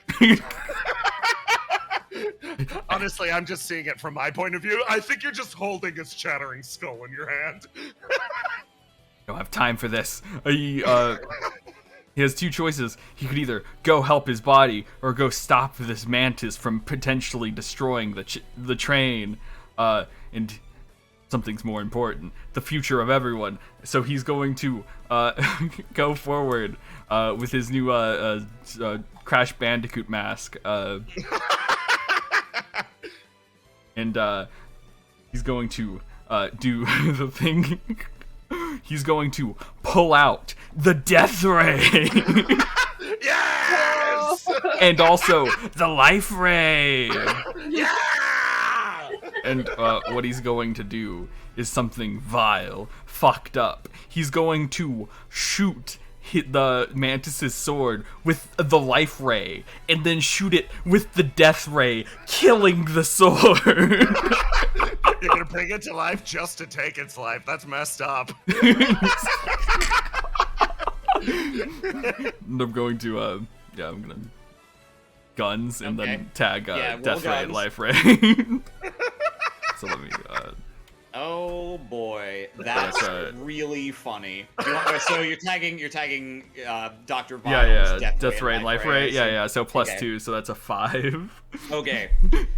I am gonna compel the declaration you made this session, Jay. Yes. The interesting ways in Yes! which your guns, powered by Universium, and this blade, forged of Inversium. Oh. It's going to be reduced to neutralium, the most worthless substance in the universe. You fire, and yeah, you fire the Life Ray and the Death Ray at the sword. I guess first of all, I'll roll to have the creature defend. Let's see. I think I think because of that declaration, the way I'm gonna use this compel, so you get a fate point, by the way, Jay, because I'm compelling the aspect. Yes! The way I'm gonna use this declaration, it's true. That is how Universium and Inversium fields interact. However, because they interact, it also means it can use the metal of its blade to try and reflect your ray. Carry the So it will laser. try to defend with weapons. My God. My God. Shit. And I think it's gonna tag Live by the Blade again, since it's defending itself here. So that bumps its defense to a 6. Is there anything else you can tag to try and push over the top? I can tag send them all to COD.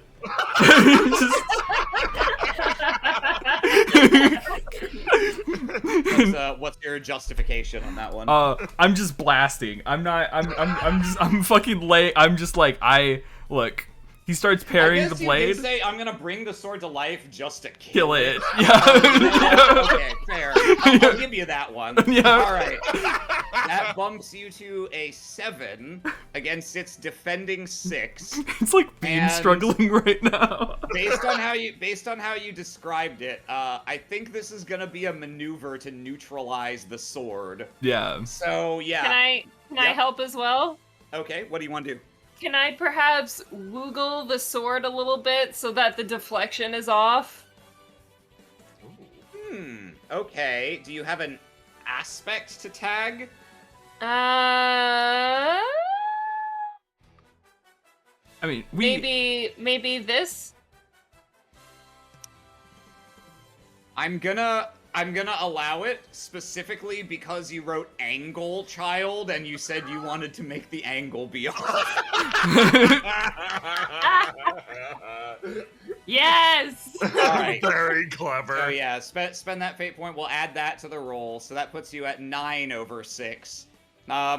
Yeah. So with just the 1, it would have been like disabled for 1 turn. With the 3, I think you fire the rays, and the creature snarls and holds out the flat of the blade, and like a mirror, the rays bounce off and off into the darkness, where you see suddenly the life ray deflects, a huge bloom of new bioluminescent algae lights up the whole tunnel, the death ray slams into the wall, and everything goes dark for It's a like second. fireworks.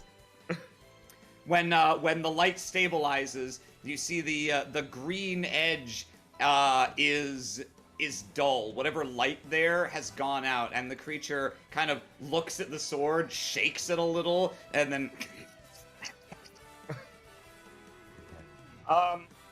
I think let's see. So that was Gilligan and Esther tag team. So I will give it a turn now. Yeah, bitch. Let's see. Oh, it's pissed by that. Oh yeah. It clambers on top of the front car, moves to be directly over the engine, and although the sword is now inert, it's still a very sharp piece of metal. Yeah. So it is going to plunge it straight down and in. I'm gonna roll weapons. Oh, Oh. All right. Now the blade punctures and rips, and suddenly there's a gout of black smoke and a hiss of steam, and you can feel a wave of heat start washing back from there. And the creature turns. Its alien physiognomy doesn't betray a clear expression, but Esther, with your empathy, you can feel a smirk as the creature draws its dull blade and leaps and allows the lack of momentum as the train continues barreling forward to carry it, and it sort of vanishes back into the darkness somewhere. Damn it. You hear... You can see smoke rising from the first car. So you have 2 problems right now. The train is in trouble, and so is Gilligan's body. Oh no, the train's moment- slowing down. No, the train is speeding up. It's Oh. pulp, man. Of course the train is speeding up. Okay. So, what do you do? Oh, fuck. I mean, we can split up to handle it.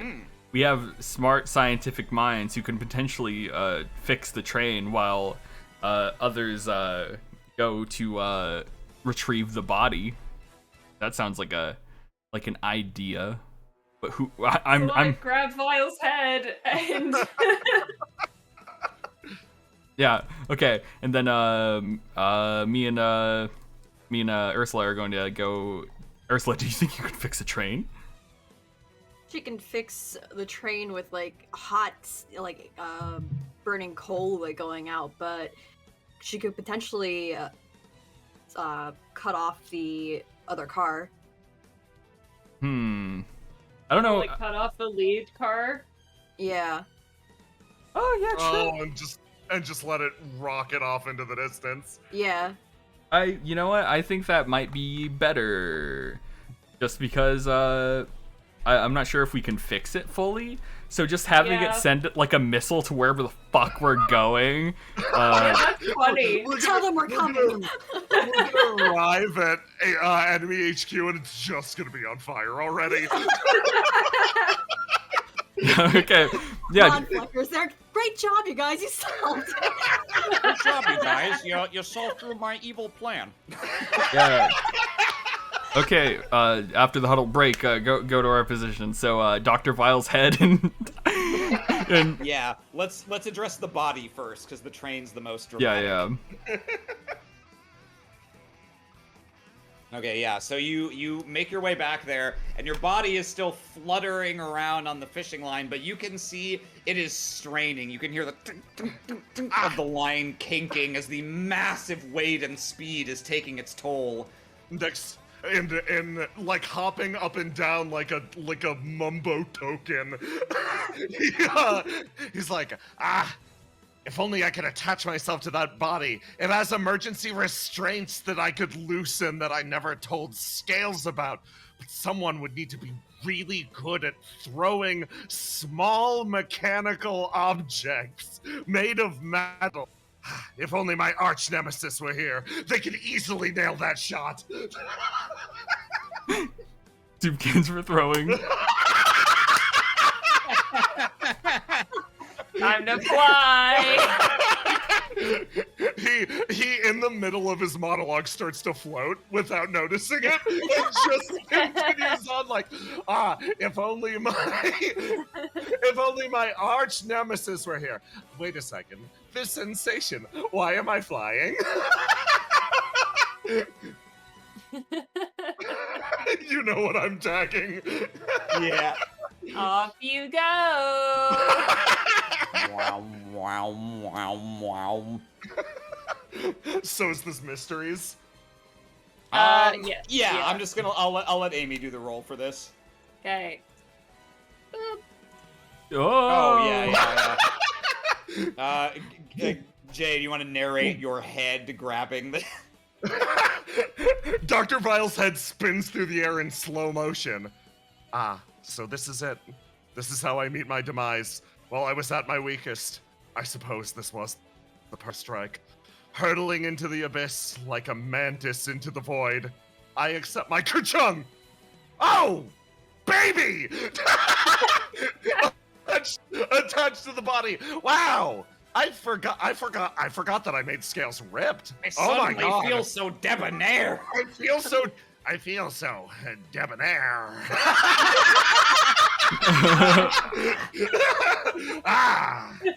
I forgot what it's like to be in a body that isn't my own. I love this.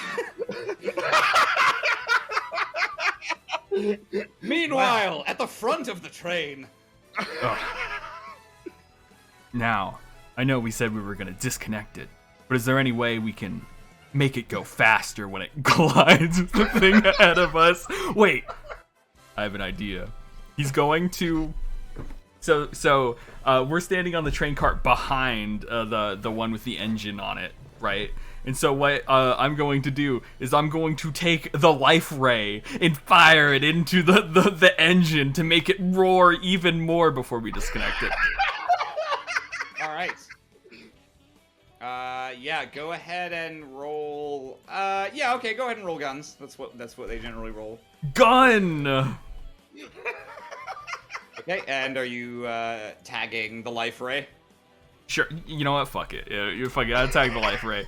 It's almost probably the end of session. I have we're ending. Fuck it. Might as well fucking might as well fucking I'll Can't tag. take it with you, buddy. Yeah.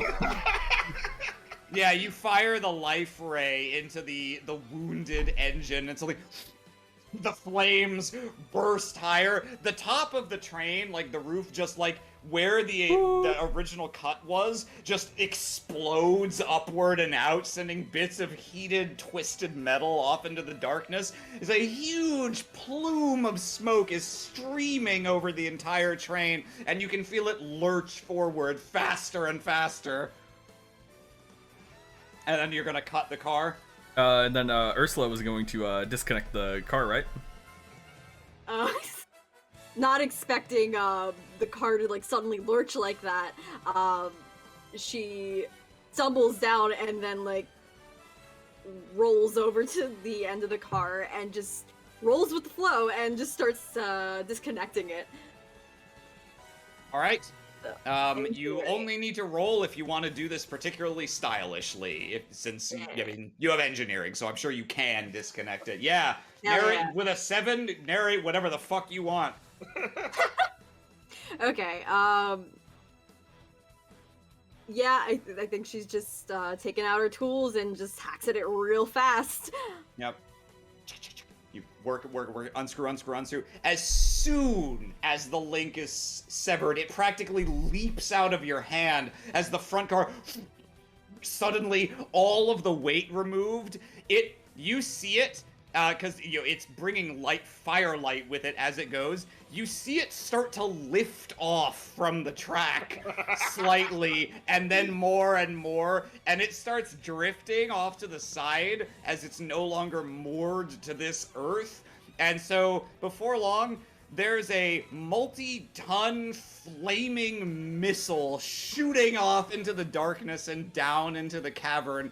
You feel the rest of the train begin to slow gradually, and then about 5 seconds later, you see huge plume of fire, smoke, and heat wells up from the bottom, and the train continues circling, slowing down. The grade tilts downhill, so even though you start to lose speed, you roll all the way to the end.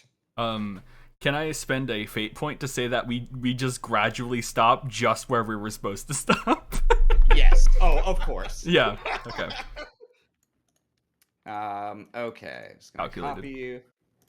And finally, It's like the Pirates of the Caribbean scene where the ship is like sinking and Captain Jack Sparrow just casually walks off it onto the dock. It's just like, yeah. Onto a dock, yeah, it lines up exactly. Yeah. Yeah. All right. And finally, you step out of the darkness, and blue and green light washes over you as you reach the bottom of the cavern. And above you, the ceiling is almost radiant. It's bright as sunrise or sunset down here. Move you.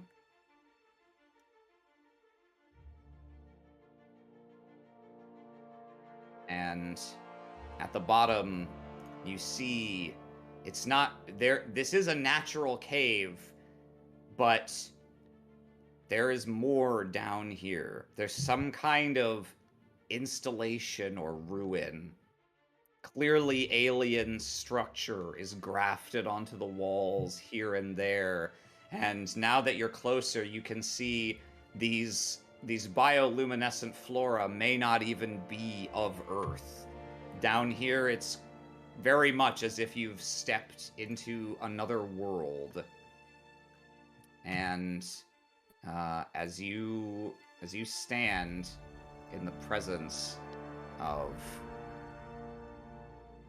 this alien beauty, a figure emerges out of the dark from behind one of these structures, carrying a glowing green sword.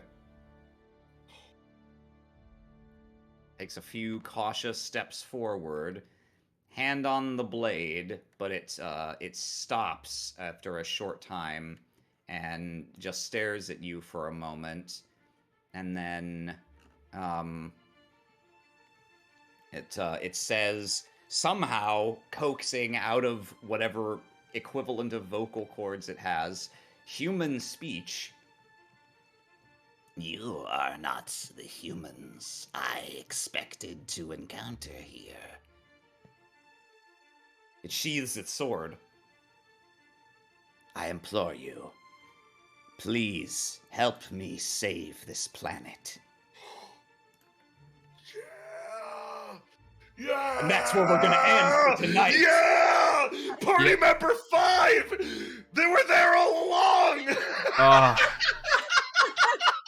They were with us Alien the friends! entire time! Yeah! Alien friends! Alien friends! Insect friends from Mars? It's more Oh my- likely than you think. Ugh. Next time, the thrilling conclusion. Oh my god. It's wild, fam. That was so good. That was fucking silly. I love that. He fucking took my fucking head and then and now I get the life ray and death ray for a little bit. At the start of next session, they're just like, trade back? Yeah, trade back. Never talk about this again. Never talk about this again.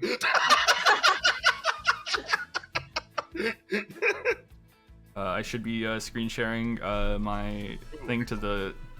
But we have fan art. Nice. Let's see if I become tiny in the distance again. Thank you, Lester 2020, for this screen share. Jay, could you speak to me? Yes, hi, am I in the distance? No, you're you're good. right here. Oh, thank fucking God. Purple. Yeah. Oh. First off, from Lester 2020. Hello, yes, it is I, Dr. Vile. What do you mean I have to pay? What do you mean a chicken with a knife? Wait, there was a chicken on that table. Shit! Yeah. Excellent. Fucking from Where Jonas, yeah, fucking Spy X family, the daughter, the mother, the father, an Esper, a scientist, a fish. Oh, fish. A fish. Yeah, more. You're the dog! I'm featured. I mean, Heel. true. Oh, yeah, Agent Gilligan Scales in License to Krill. Yeah! The chin. BH Oh my Behemoth. God. Love that. That's a hero's chin. And then from BH Behemoth, Agent Gilligan Scales in The Rocket Red Herring. Ah, Nice. nice. Oh, there's more. Oh, That's very from funny. Russia with Koi. Oh. These are so fucking funny. Yeah. Oh my god. Goldfisher. Oh man. These are awesome. Yeah. This is so good. And then from Lemieux, we have Esther. You're not that cool. Damn. Exactly one moment of solidarity between Esther and Dr. Vile on both sides today. Then from Lester 2020. And then we have for Lester 20 hide and seek with Esther. Aww. Oh, then from BH Behemoth we have an Oh, Ursula. Yeah. Oh, sick. Yeah. And then from Lester 2020 we have a Marksley Booth piloting the There he plane. is.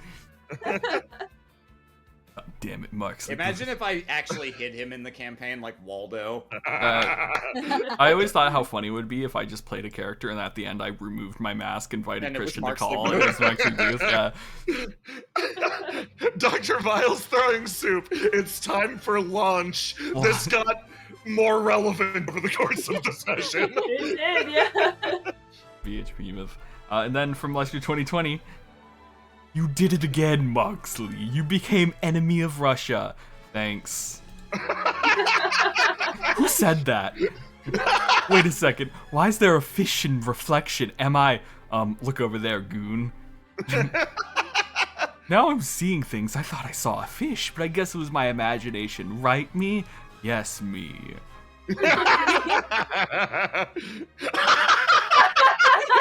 From Lemieux. Looks like Team Miles blasting off again. Here's this one again.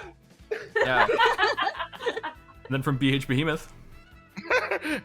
You should do this. I have lots of experience with bombs, but never actually tried to stop one of them from exploding before. Hey, we're maybe gonna die. That's 2020.